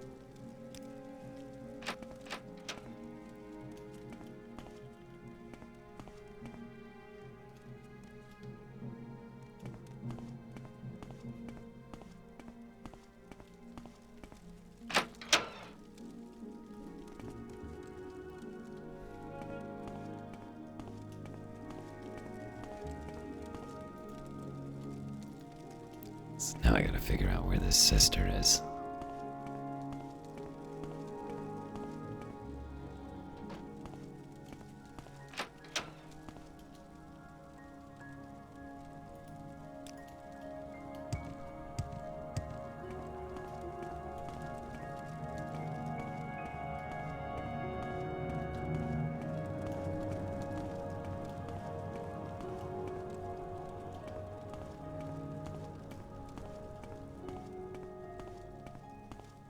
Ah, here we are. Hey, wait for me. Thank you. You flatter me with your attention, Outlander. I don't think we've been introduced to Outlander. I'm Ramasa Othril. How can I help you? You killed Malin Farum and found Vedleia. Thank you, Caius. We can take care of anything else left here in Ordinian. I didn't realize there was something to be dealt with. I believe I've seen a dark elf with such a grand outfit for some time. How can I help you? Tell me about this place. House Hlaalu will be able to hold Odrinian now. Caius?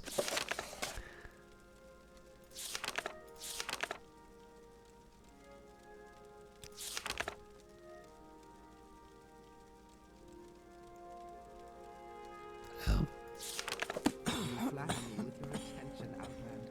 Maybe there was. Hang on, who assigned that?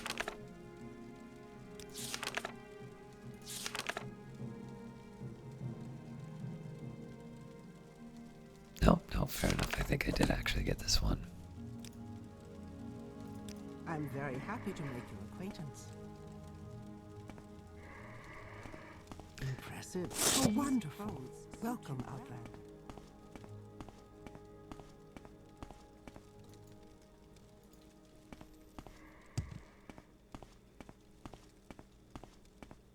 I don't know where to begin. It is such an honor to meet you. There's definitely something here still. Impressive. These clothes suit you well. How wonderful. Welcome, Outlander.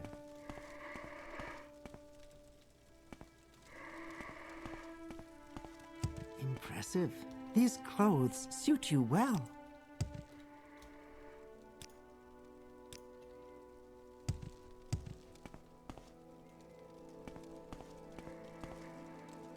Alright, I give up.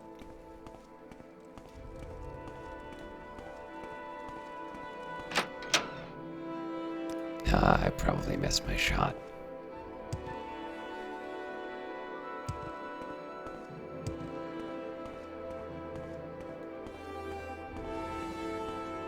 That's what I get for going on adventures. But we did get something unexpectedly dealt with, so we'll explore the rest of the island, and we'll just camp out in front of the entrance so that we can catch it at dawn. Just as long as it doesn't rain.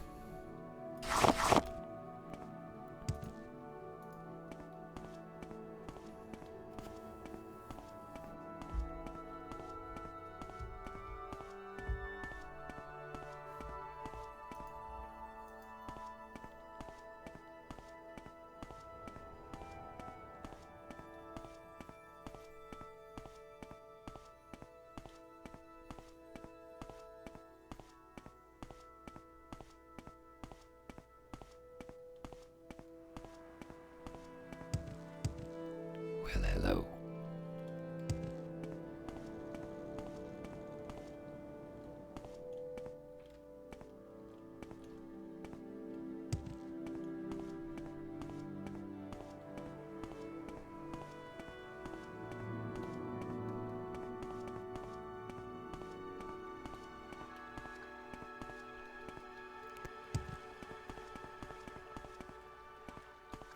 There is a side of me that thinks I should probably take a second to make sure that there isn't some kind of a weird entrance to worry about at the shrine.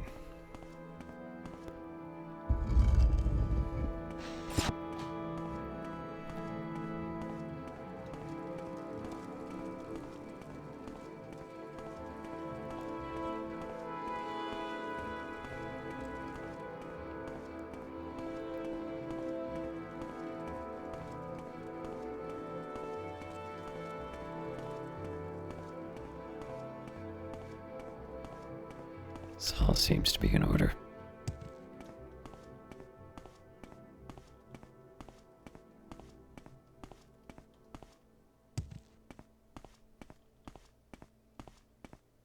Unless, of course, this is the time when, well, I suppose I can maybe cheat with a map. There winds up being some kind of, passage that opens up.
forgot that I'm carrying a bunch of stuff already.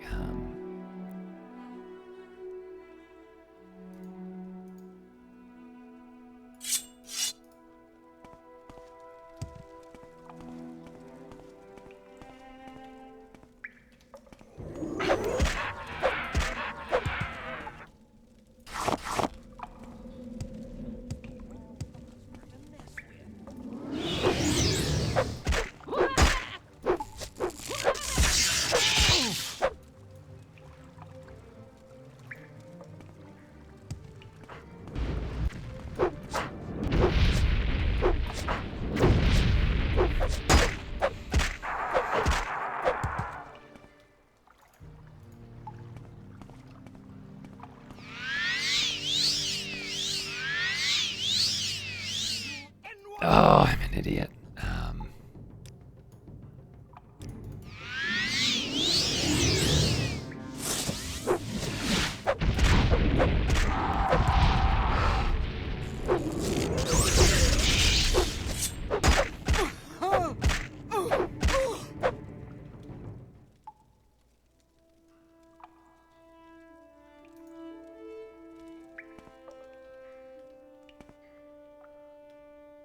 Yeah, so this is the sort of thing that I would normally loot completely.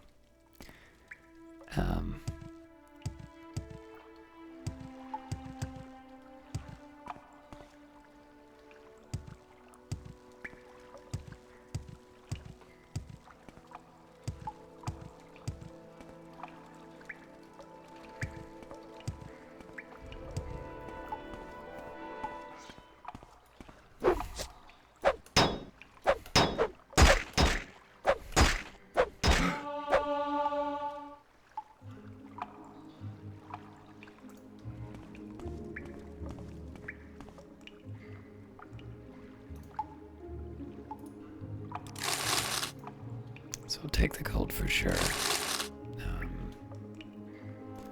The rest of it. Sithis is the start of the house. Before him was nothing, but the foolish Altmer may have names for and revere this nothing. That is because they are lazy slaves. Indeed, from the sermon, stasis asks merely for itself, which is nothing. Sithis sundered the nothing and mutated the parts, fashioning from them a myriad of possibilities. These ideas ebbed and flowed and faded away, and this is how they should have been. One idea, however, became jealous and did not want to die. Like the stasis, he wanted to last. This was the demon Anu El, who made friends, and they called themselves the Aedra. They enslaved everything that Sithis had made and created realms of everlasting imperfection. Thus are the Aedra the false gods, that is, illusion. So Sithis begat Lorcan and sent him to destroy the universe. Lorcan, unstable mutant. Lorcan had found the Aedric weakness. While each rebel was by their nature immeasurable, they were, through jealousy and vanity, also separate from each other. They were also unwilling to go back to the nothing of before, so while they ruled their false dominions, Lorcan filled the void with a myriad of new ideas. These ideas were legion. Soon it seemed that Lorcan had a dominion of his own, with slaves and everlasting imperfections, and he seemed, for all the world, like an Aedra. Thus did he present himself as such to the demon Anu El and the 8 givers as a friend, and unto Sharmat Dagoth as a friend. A Herma Mora Altadun Padhom Lakin I. So now I need to figure out what I'm dropping for this.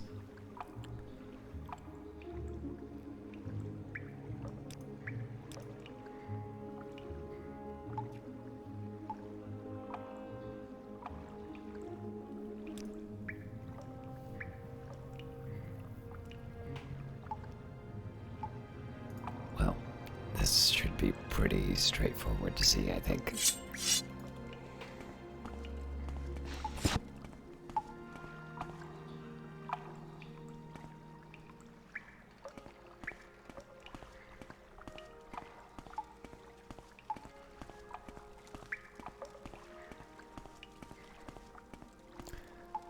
This next step's gonna be a bit harder because there's a lot of stuff for me to pick up here.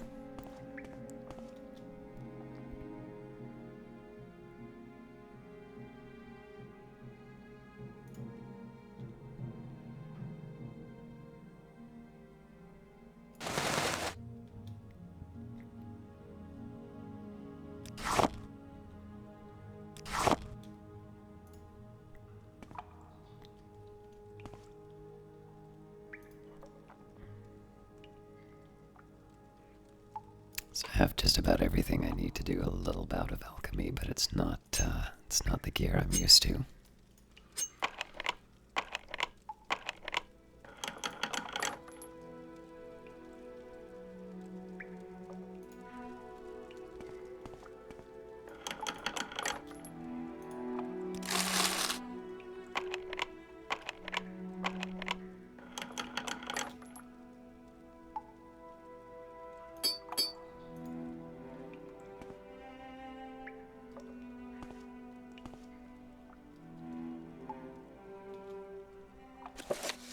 Game at Dinner by an anonymous spy. Oh, I think this is the one where it's the poison.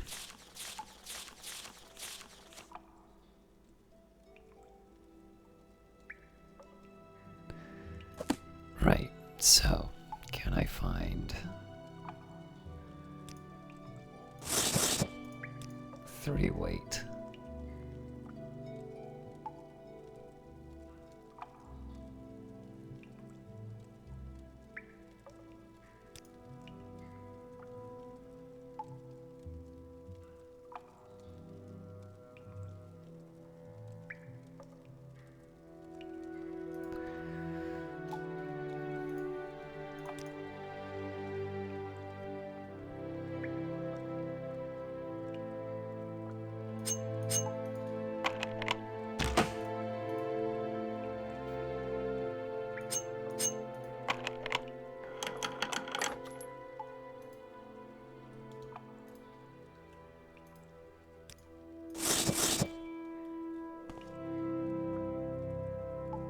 As much as I would like to bring the copy of A Game at Dinner, I know I have that one. And the rest of this, again, you know, I could definitely sell off these items. I could definitely sell off the scrolls. But I'm not entirely sure. The only thing I might change would be, I could trade the amulet for the scrolls. Because obviously 5 of these is worth quite a bit more than just the 1 amulet. But I don't think I'll get complicated about it. I think I'll just leave it be and accept that there will be places I don't completely plunder.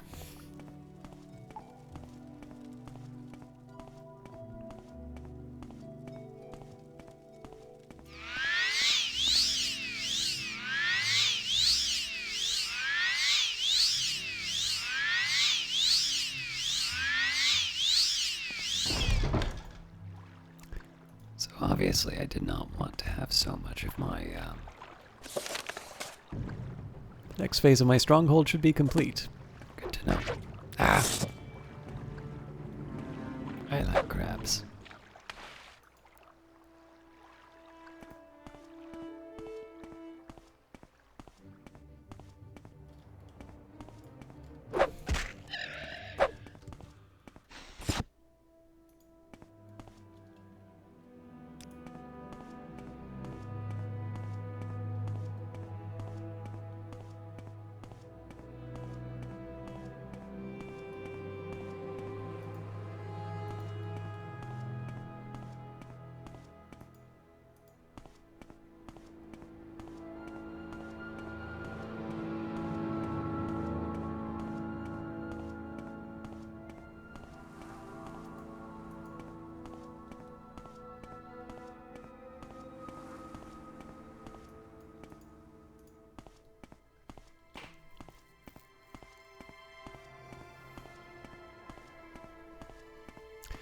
So the plan will be, we will rest and see what's going on at Hlaalu. At that point, I think so originally I was going to make my trip to the different Ashlander camps, but it seems to me my encumbrance doesn't really allow that anymore. So maybe what I'll do is I'll dump off a lot of this and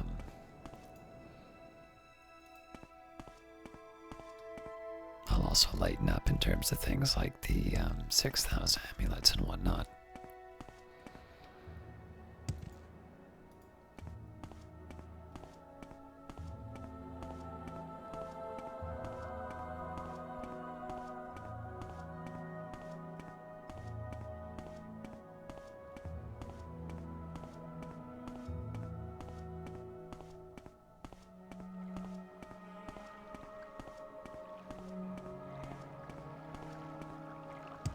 wonder if this changes with the tides.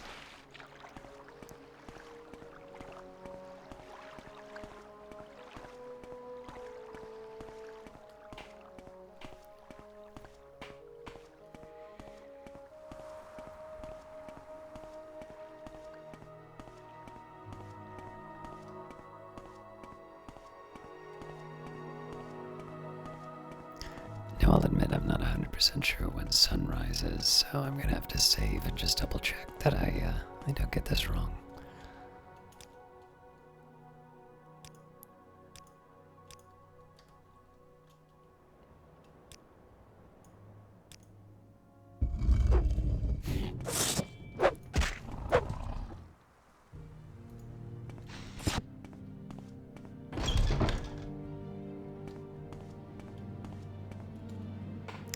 Welcome, Caius. Mara Milo has told us of your coming. You can find her in the library with Master Barlow.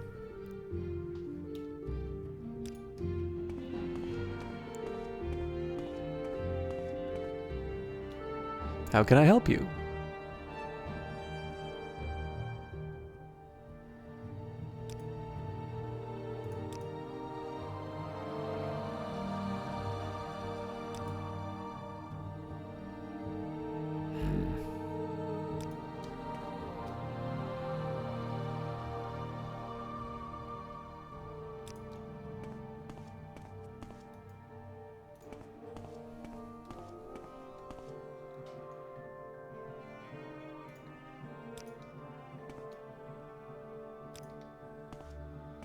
Seen any elves?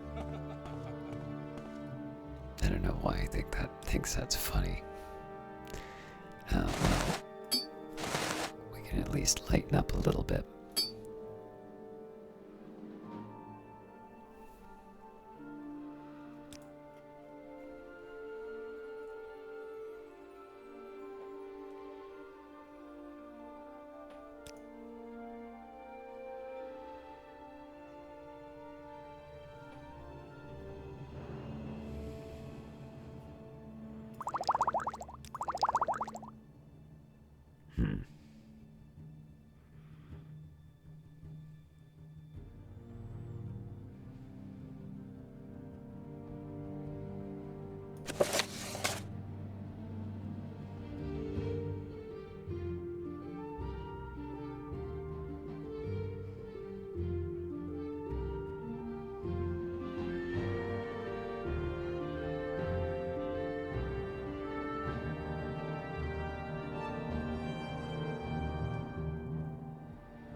I wish I actually had something I could buy from them to make this worthwhile.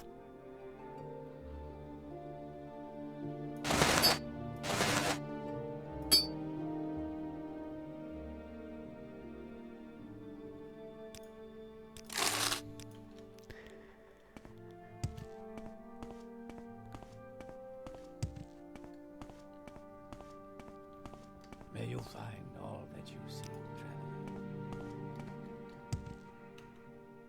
What I can spare a few moments. Alright, this didn't seem to have the, This didn't seem to have what I needed.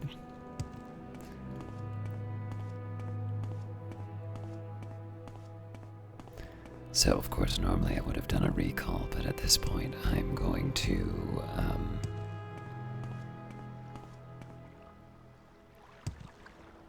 gonna travel to Vivek first.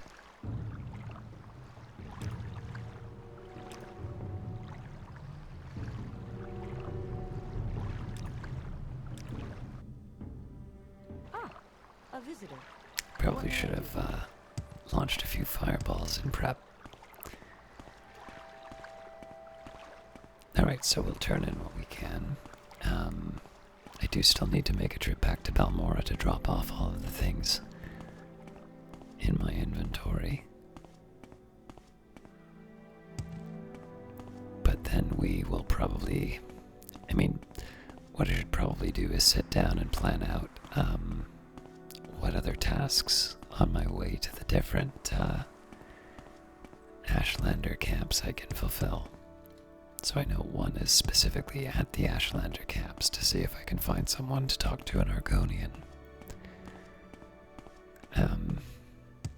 It seems like on the way to Seydanine, in fact, maybe I want to walk. Or, well, I would, except that again, I can't have my inventory so full. Alright, but I have a couple ideas about how to handle all this.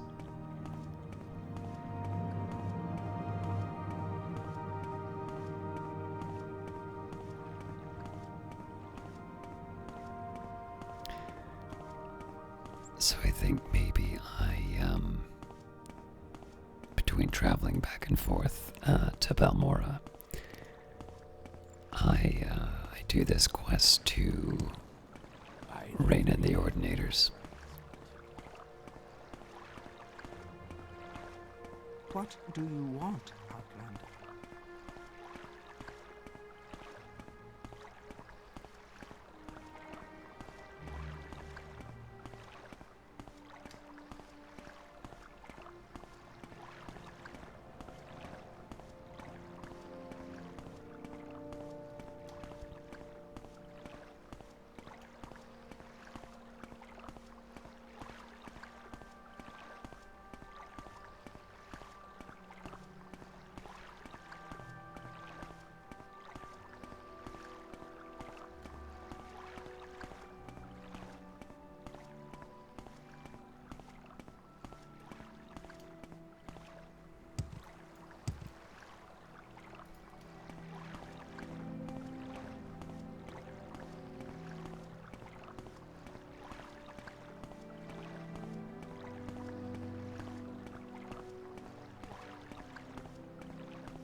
Watch yourself.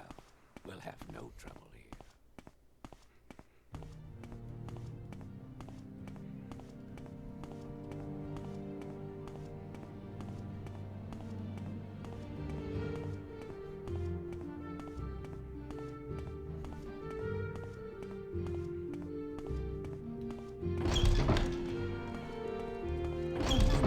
Welcome, friend. The day is yours.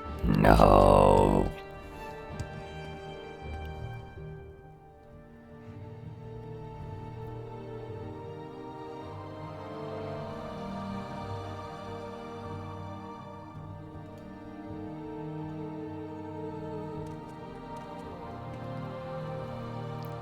Why?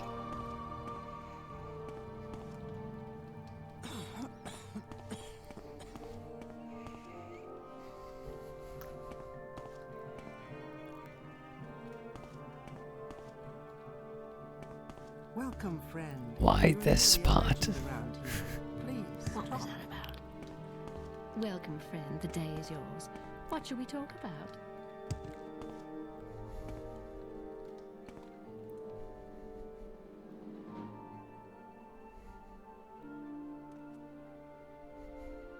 Who put that there?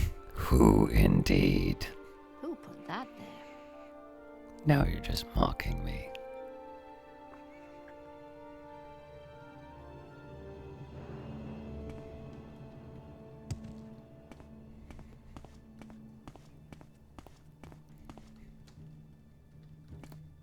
I don't know how I did it, but it worked. Well met.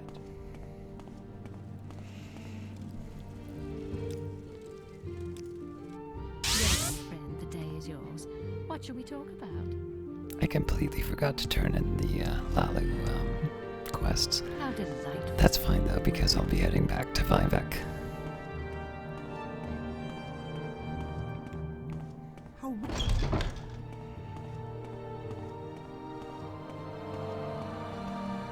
well, child. Do you have something to say, Much Outlander? to discuss.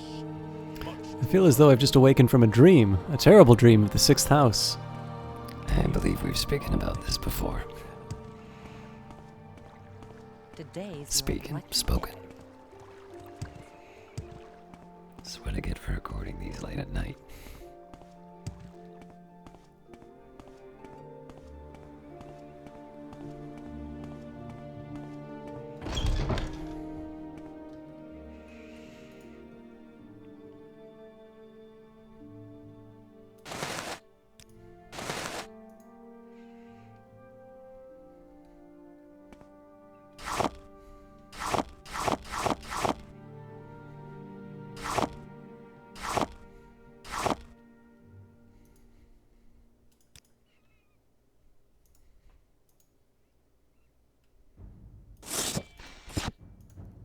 In other circumstances, I feel like I'd be able to sell the ebony staff, but, for now.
I forgot the point of picking everything up is so I can combine it, not just so I can turn it into potions, so...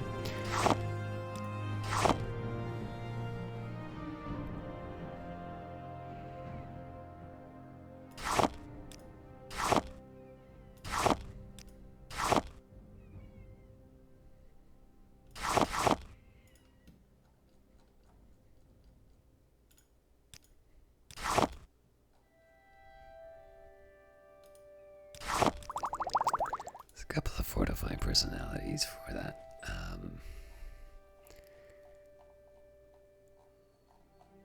I want to see if I can get rid of the ash yams.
I'm just trying to eliminate the really obvious stuff to remove, so drain fatigue and personality first.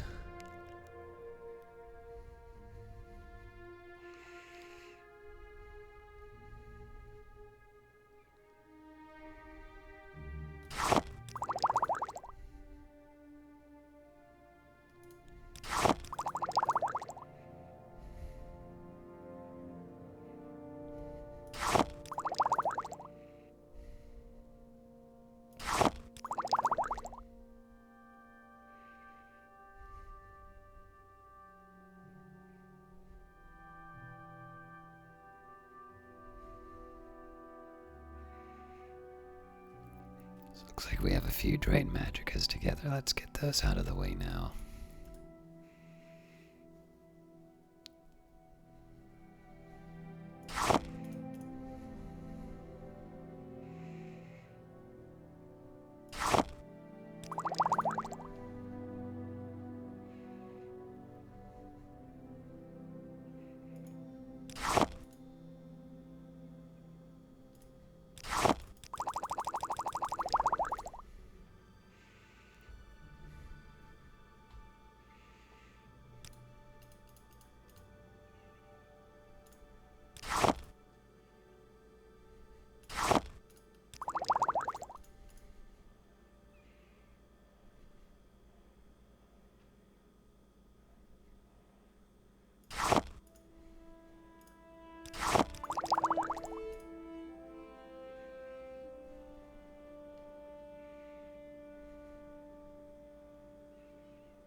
Alright, so the negative effects seem to be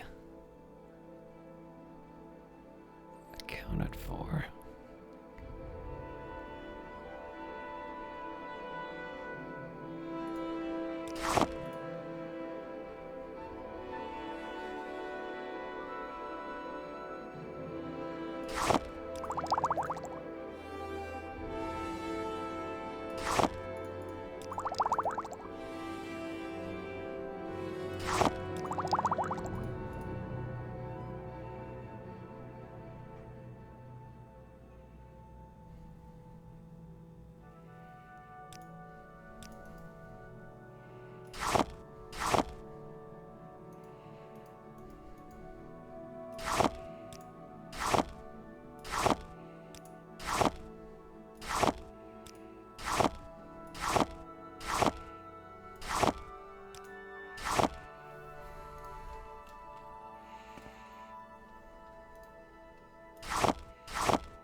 Alright, now this next bit is going to be a bit of a pain.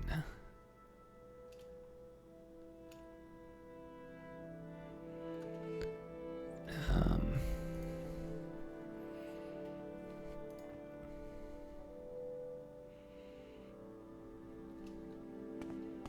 just going to move these to another part of the...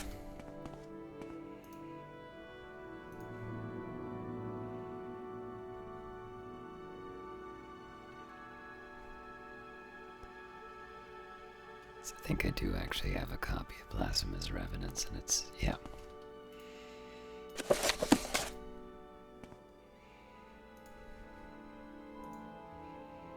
Same with Darkest Darkness.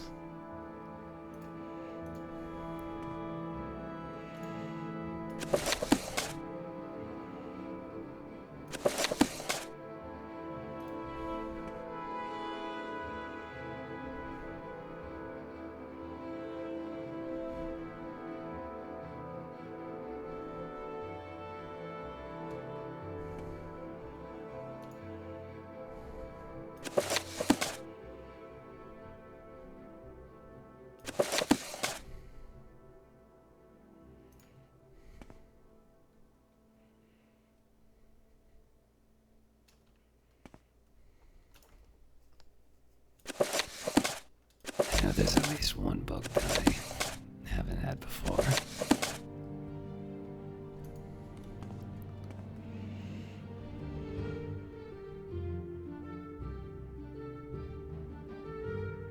Oh.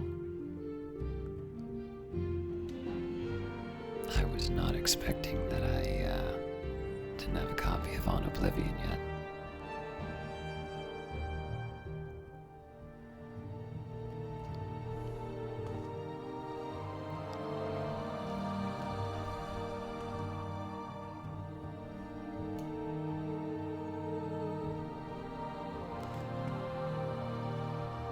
Alright, well, On Oblivion by Morian Zenes. It is improper, however, customary to refer to the denizens of the dimension of Oblivion as demons. This practice probably dates to the Elysian doctrines of the first era prophet Maruk, which rather amusingly forbade traffic with daemons and then neglected to explain what daemons were. It is most probable that daemon is a misspelling or etymological rendition of Daedra, the old elven word for those strange, powerful creatures of uncertain motivation who hail from the dimension of Oblivion. Daedra is actually the plural form, the singular is Daedroth. In a later tract by King Hael the Pious of Skyrim, almost 1,000 years after the publication of the original doctrines, the evil machinations of his political enemies are compared to the wickedness of the demons of Oblivion. Their depravity equals that of Sanguine itself, and they are cruel as Boethia, calculating as Molag Bal, and mad as Shegarath. Hael the Pious thus long-windedly introduced 4 of the Daedra lords to written record. But the written record is not, after all, the best way to research Oblivion and the Daedra who inhabit it. Those who traffic with daemons seldom wish it to be a matter of public account. Nevertheless, scattered throughout the literature of the First Era are diaries, journals, notices for witch burnings, and guides for Daedra slayers. These I have used as my primary source material. They are at least as trustworthy as the Daedra lords I have actually summoned and spoken with at length. Apparently, Oblivion is a place composed of many lands, thus the many names for which Oblivion is synonymous: Cold Harbor, Quagmire, Moonshadow, etc. It may be correctly supposed that each land of Oblivion is ruled over by one prince. The Daedra princes, whose names appear over and over in ancient records, though this is not an infallible test of their authenticity or explicit existence to be sure, are the aforementioned Sanguine Boethia, Molag Bal, and Shegarath, and in addition, Azura, Mephala, Clavicus File, Vernamia, Malakath, Hormius, or Hermaeus, or Hormius, or Herma, there seems to be no accepted spelling, Mora, Namira, Jiglag, Nocturnal, Merunus Dagon, and Perite. From my experience, Daedra are a very mixed lot. It is almost impossible to categorize them as a whole except for their immense power and penchant for extremism. Be that as it may, I have here attempted to do so in a few cases, purely for the sake of scholastic expediency. Merunus Dagon, Molag Bal, Perite, Boethia, and Vernima are among the most consistently demonic of the Daedra, in the sense that their spheres seem to be destructive in nature. The other Daedra can, of course, be equally dangerous, but seldom purely for the sake of destruction as these 5 can. Nor are these previous 5 identical in their destructiveness. Merunus Dagon seems to prefer natural disasters, earthquakes and volcanoes, for venting his anger. Molag Bal elects the employment of other Daedra, and Boethia inspires the arms of mortal warriors. Perite's sphere seems to be pestilence, and Vernamia's torture. In preparation for the next installment in this series, I will be investigating 2 matters that have intrigued me since I begun my career as a Daedra researcher. The first is one particular Daedroth, perhaps yet another Daedra prince, referred to in multiple articles of... I'm terrible pronouncing this word. Incunabula as Hircine. Hircine has been called the huntsman of the princes and the father of man-beasts, but I have yet to find anyone who can summon him. The other, and perhaps the more doubtful goal I have, is to find practical means for mortal men to pass through to Oblivion. It has always been my philosophy that we need only fear that which we do not understand, and with that thought in mind, I ever pursue my objective.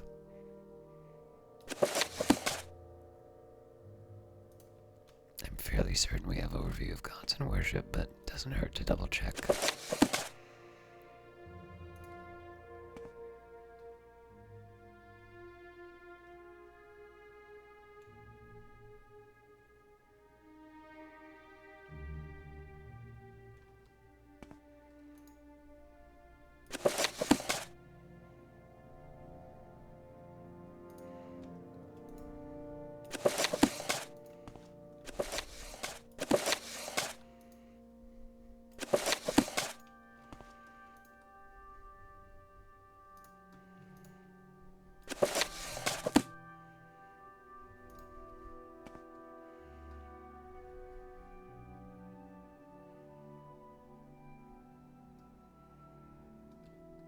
do I not really have? Oh, hang on.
The Change Ones.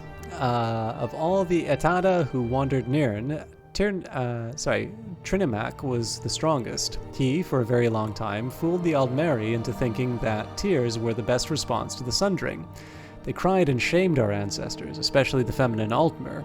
They even took the missing god's name in vain, calling his narratives into question. So one day, Boethia, Prince of Plots, precocious youth, tricked Trinimac to go into his mouth. Boethia talked like Trinimac for a while then, and gathered enough people to listen to him. Boethia showed them that the lies of the Etada, the Aedra, and told them Trinimac was the biggest liar of all, saying all this with Trinimac's voice. Boethia told the mass before him the triangled truth. He showed them, with Mephala, the rules of psychic endeavor. He taught them how to build houses and what items they needed to bury in the corners. He demonstrated the right way to wear their skin. He performed the way to walk to achieve an exodus. Then Boethia relieved himself of Trinimac right there on the ground before them to prove all the things he said were truth. It was easy then for his new people to become the Changed Ones.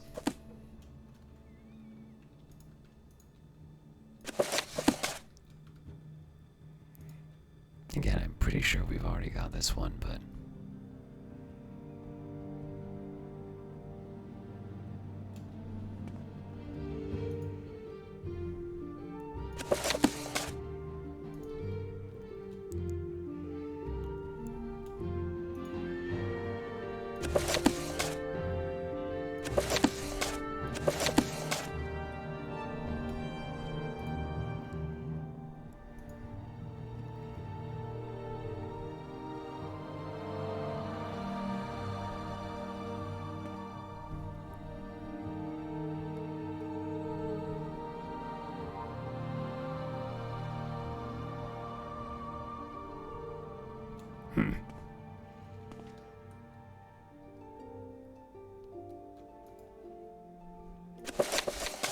Vivek and Mephala. Who is Elmsivi?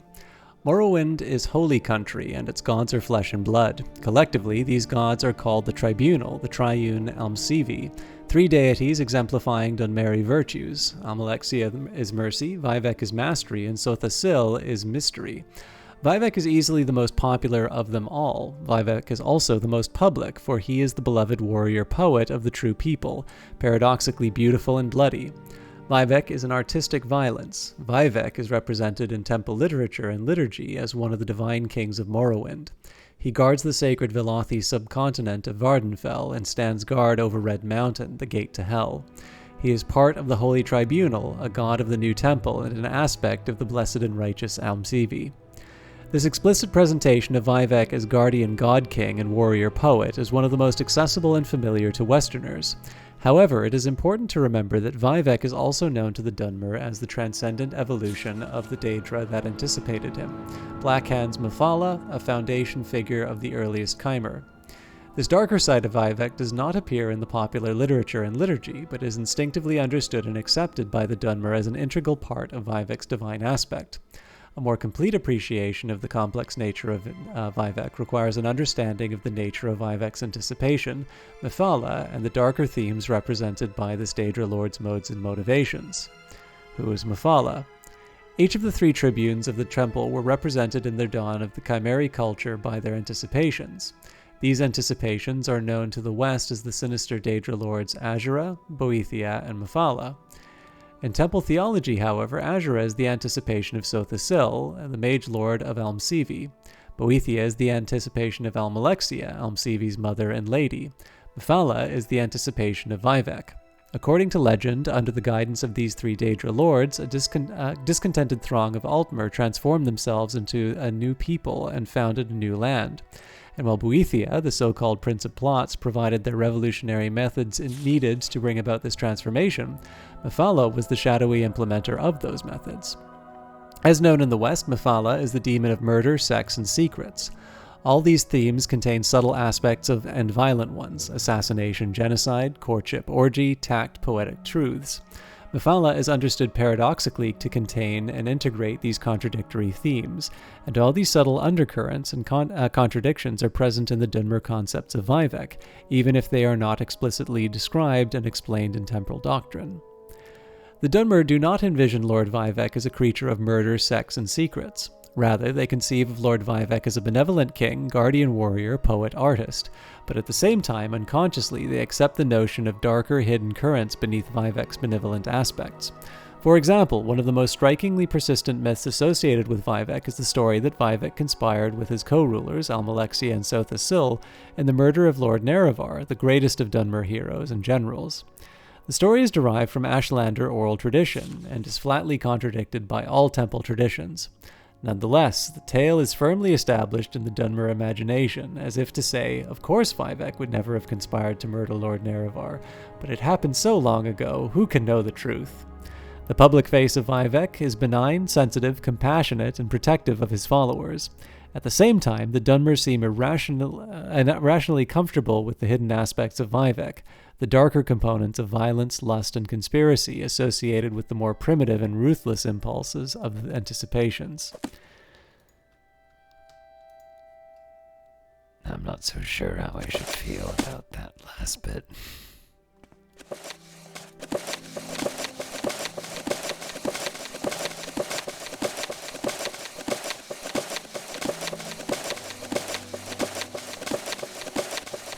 Should get a fair return on this library, I think.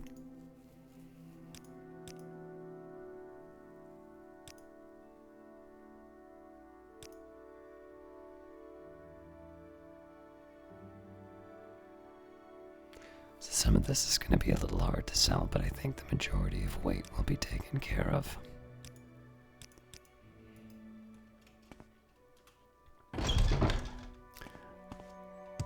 So I am starting to run out of time a little bit, but let's try and clear out what I can.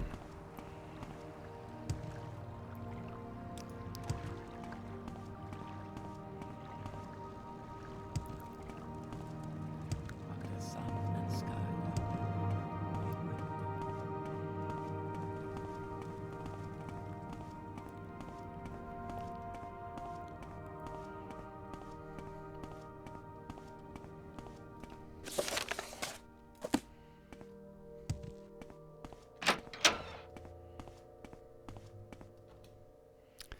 Do you want to discuss your stronghold? I do. You have earned a high rank in House Hlaalu, and I am prepared to give you the stronghold you deserve. Caius, alas, before anyone would be willing to move to your stronghold, you must find a way to guard against bandits that prey on your trade. Yes, go to the Fighters Guild or the Imperial Legion here in Balmora. See if they will let you hire someone to garrison your stronghold. Perhaps with their aid you can track down the bandits near your stronghold.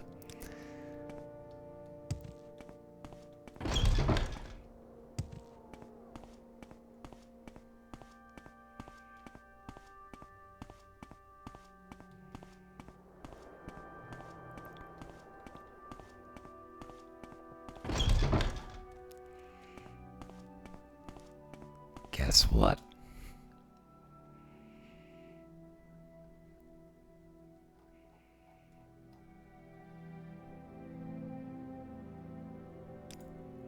Speak with Felinia. She handles contracts.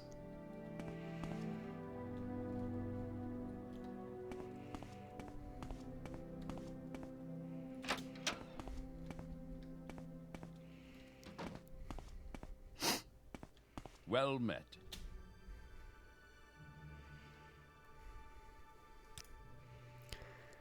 We do not have enough men to hire just anyone, but I do know someone you could hire. His name is Forigir. For 1,000 septims, I will send him word and a contract.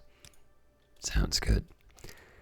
Very well, I will send word to him. He will be waiting for you at your stronghold. Strange.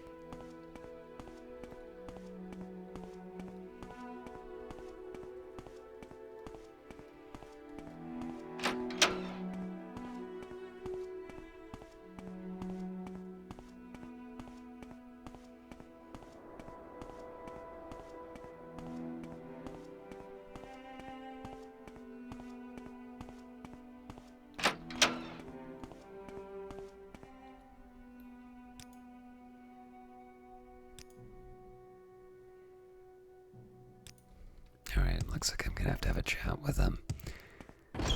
Obviously, we'll do this after I've sold what I can.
Alright, how about these lovely trinkets? This one I'm hanging on to.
Oh wow. I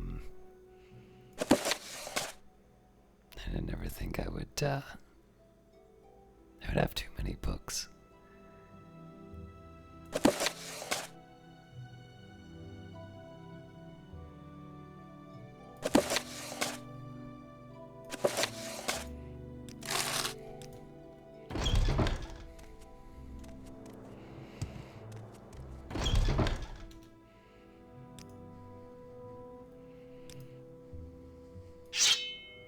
Not a chance.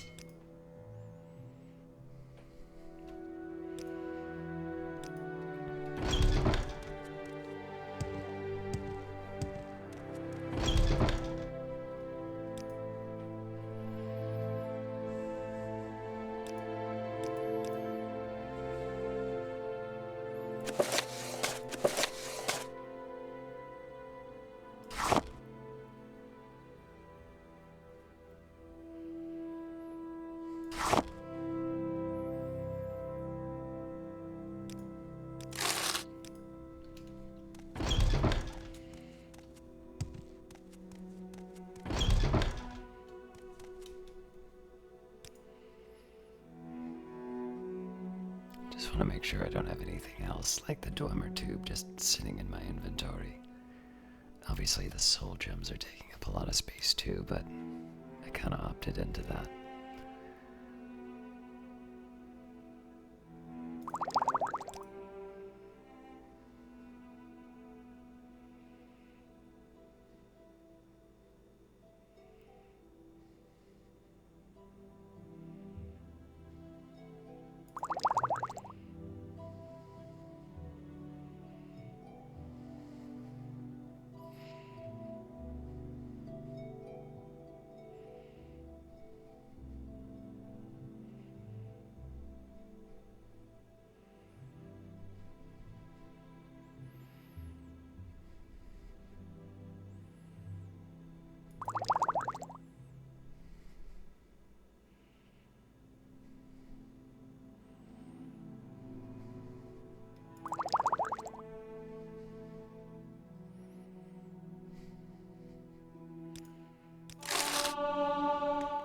Expecting it to be quite that generous, but I won't complain.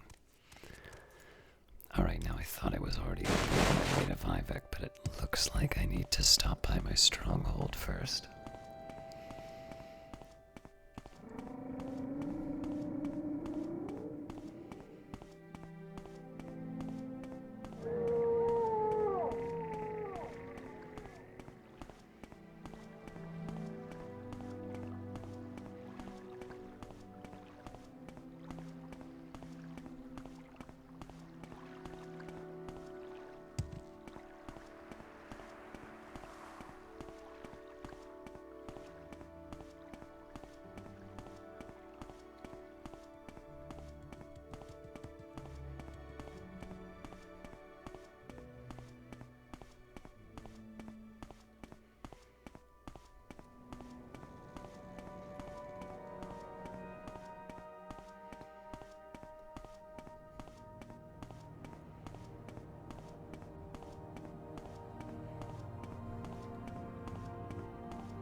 Stronghold's looking rather nice. Should probably save, it's been a while.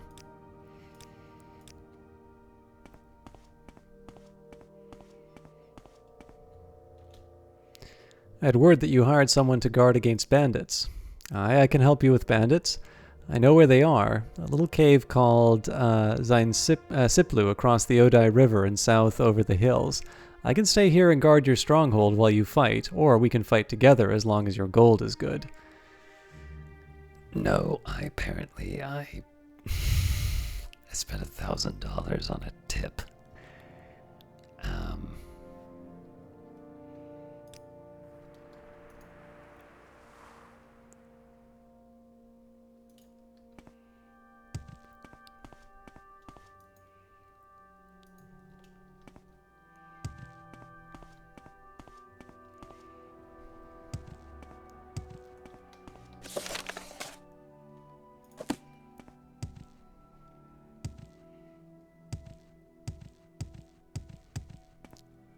Just want to make sure that I have the information I need.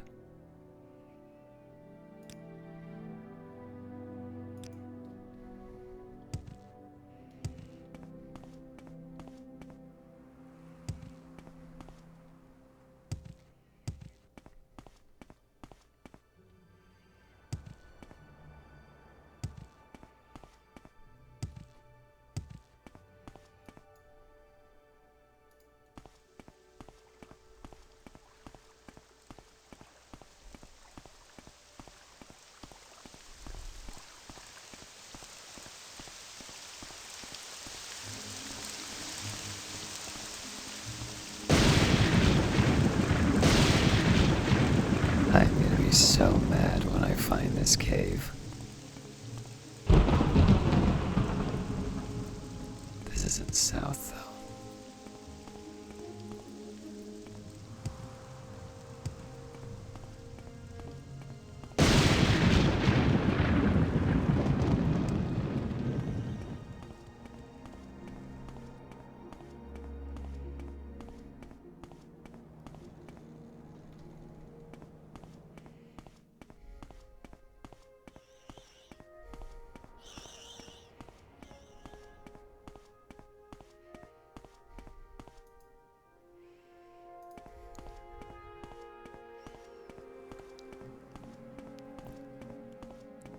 did say over the hills, so I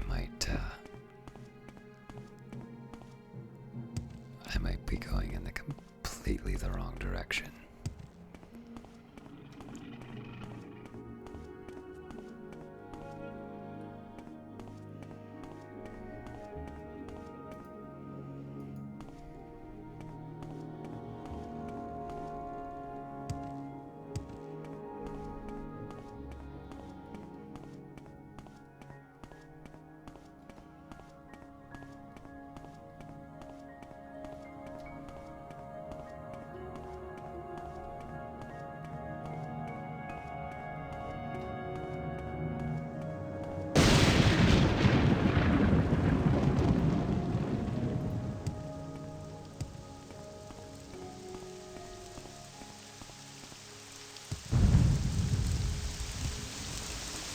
This is probably a shrine or like a tomb. Yeah. Alright, I'm gonna guess we're going the wrong way.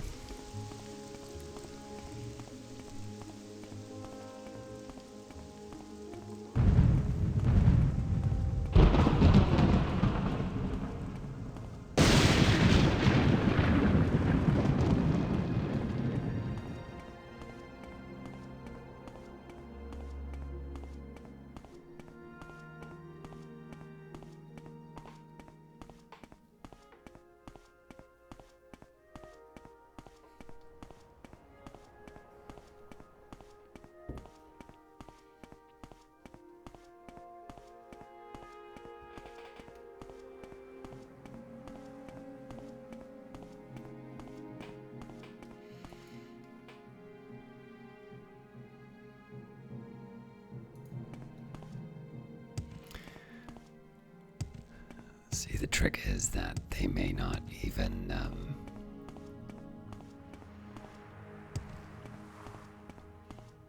when they say over the Odai River, I don't know if they mean my side or the other, because obviously there's hills on both sides.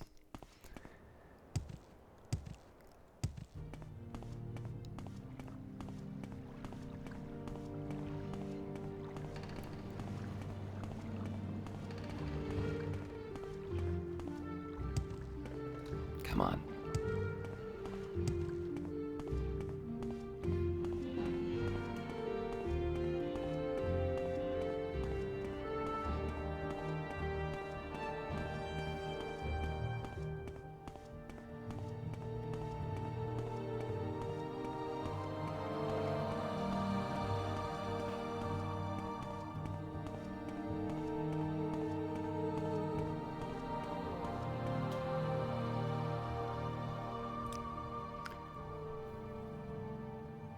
Cave called Zain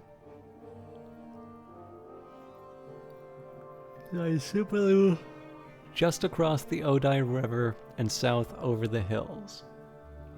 I can stay here and guard the stronghold while you fight, or we can fight together.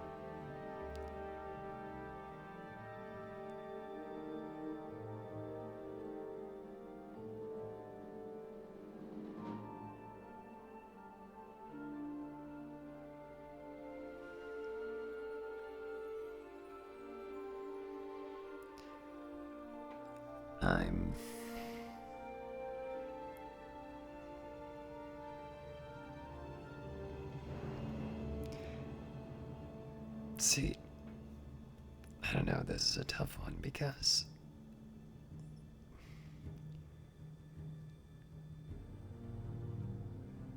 I feel like this is referring to the spot that I was just in, but then, like, obviously I'm really lost.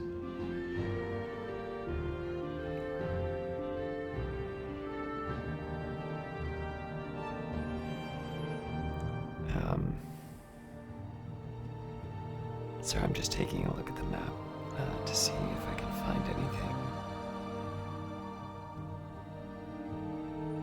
Usually bandit caves aren't indicated, but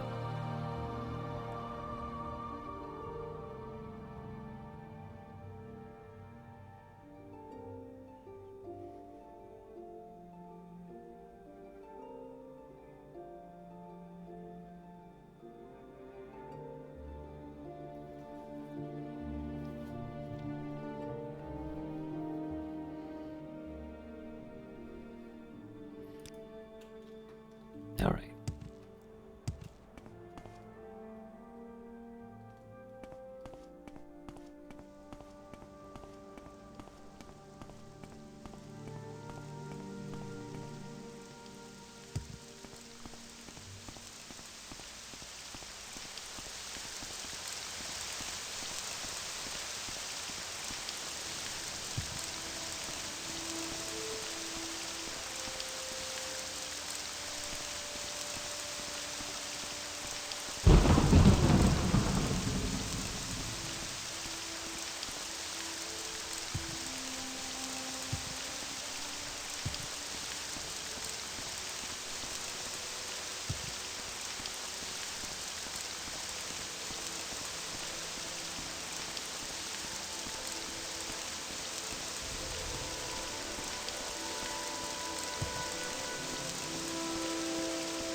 When I find that they are going to run into a drenched and furious spell sword.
Really feels like there should be a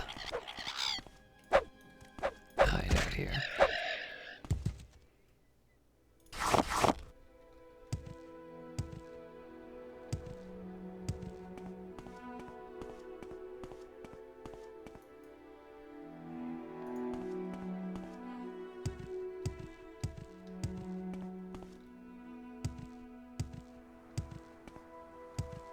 At this point, we are well and truly far away from where I need to be.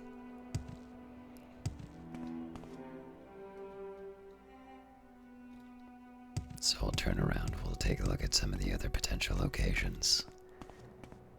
And then, after that, I'm going to assume that my mercenary doesn't know what they're talking about. We're going to look on the other side of the hill. Because I am a little nervous about the fact that I might have already been in this location.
This is an egg mine again.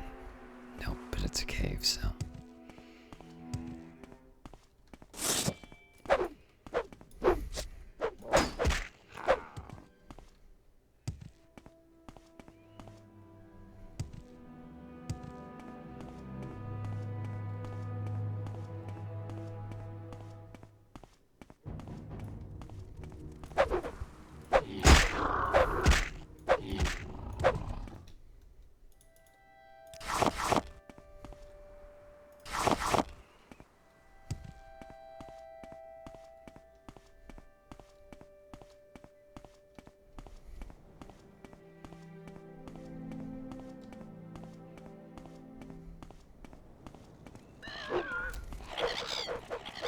It's a trap.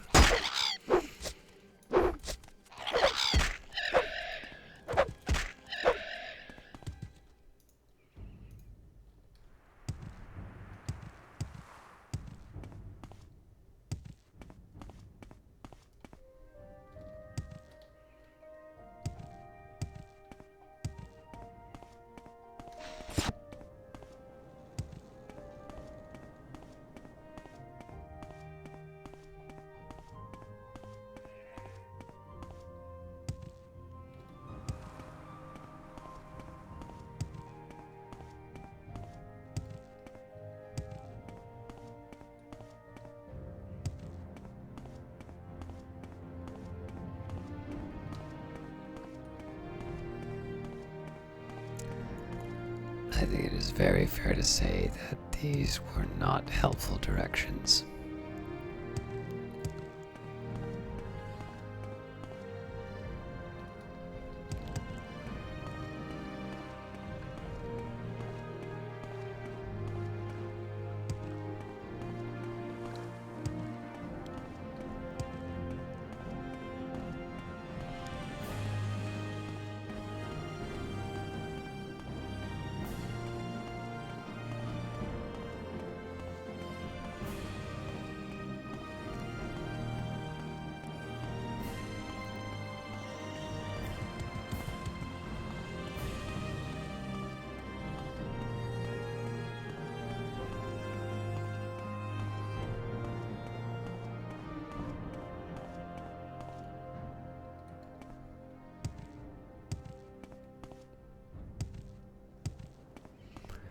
Alright, let's try the other side of the stronghold just in case.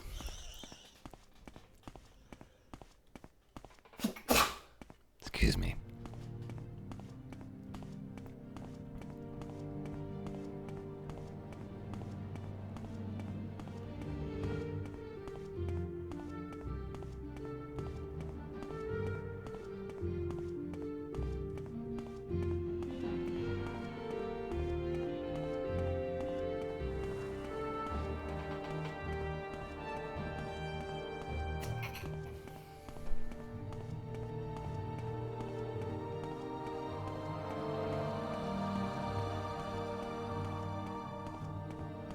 So I'm a little curious if I can just go through.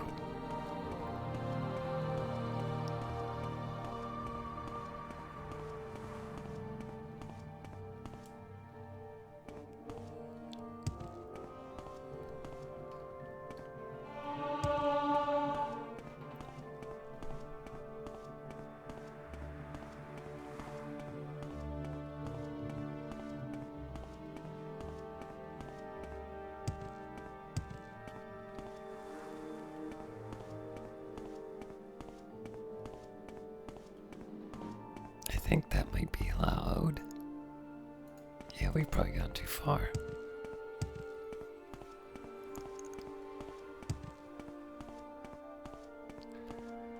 Although I remember there was a cave nearby. I feel like we've already done a mission in there, though.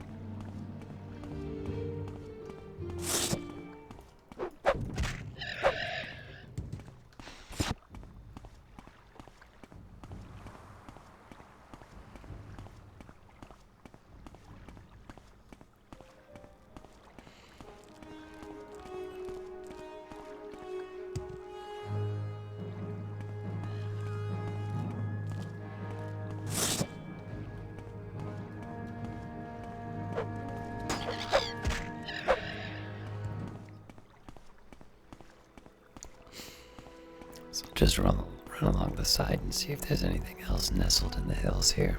Otherwise, I think we may have to save this for another night.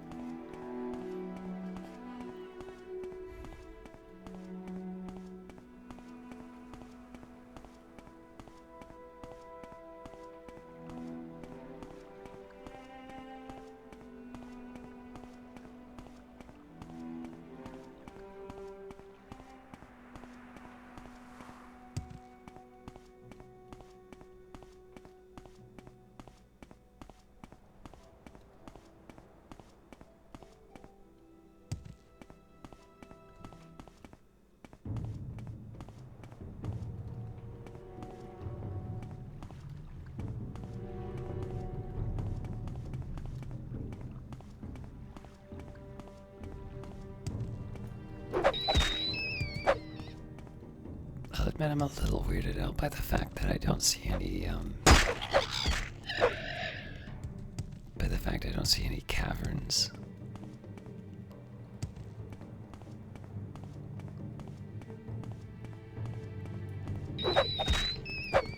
Because I could have sworn there would have been something in the wall. Or like the hills.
Well, as fun as it is to get the hunting in, I very clearly do not remember this area as well as I thought.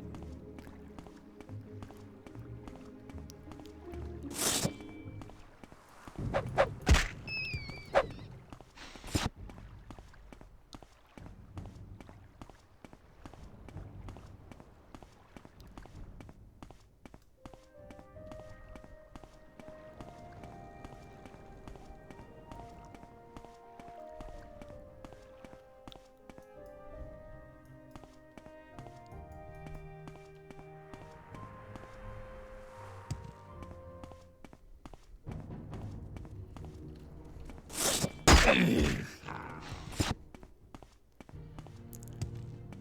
think what I'll do I don't exactly want to use Hlaalu as my landmark, but it's available. I'll maybe really quickly see if a guard happens to know anything about it. I'm an officer of the Imperial Law. Move along.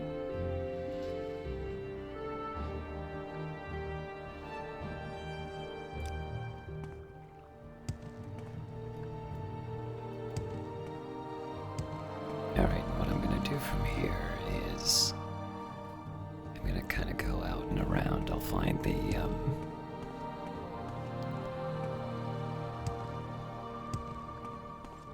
the edge. So the idea here is just to inspect the hills, make sure I'm not missing any other entrances, and then I'm going to go out and around to catch up with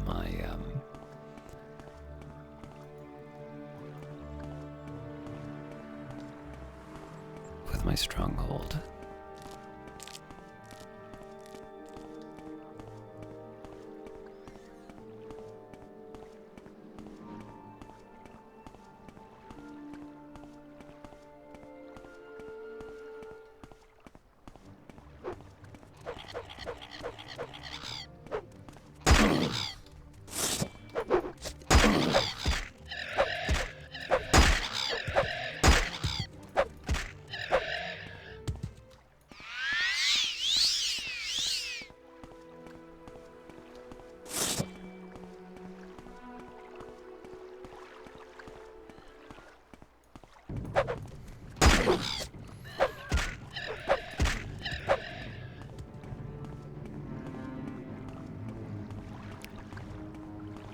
So this isn't exactly what I would have expected, but I suppose it does make sense to take boats up the river if you're going to be raiding.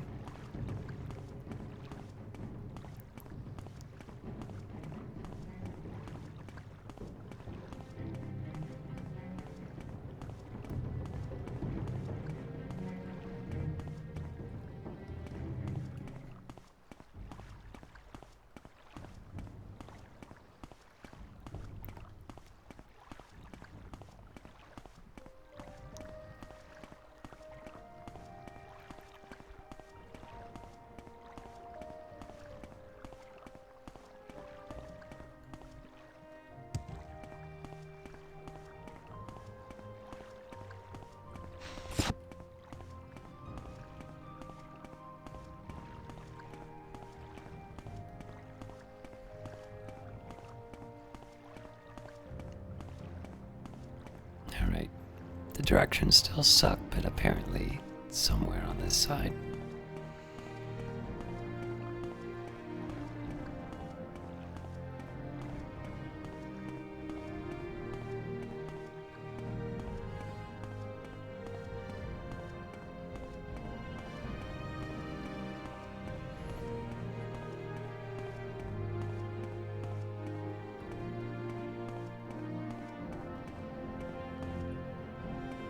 So not the most inspiring point to leave on, but I think I'm gonna have to leave it there.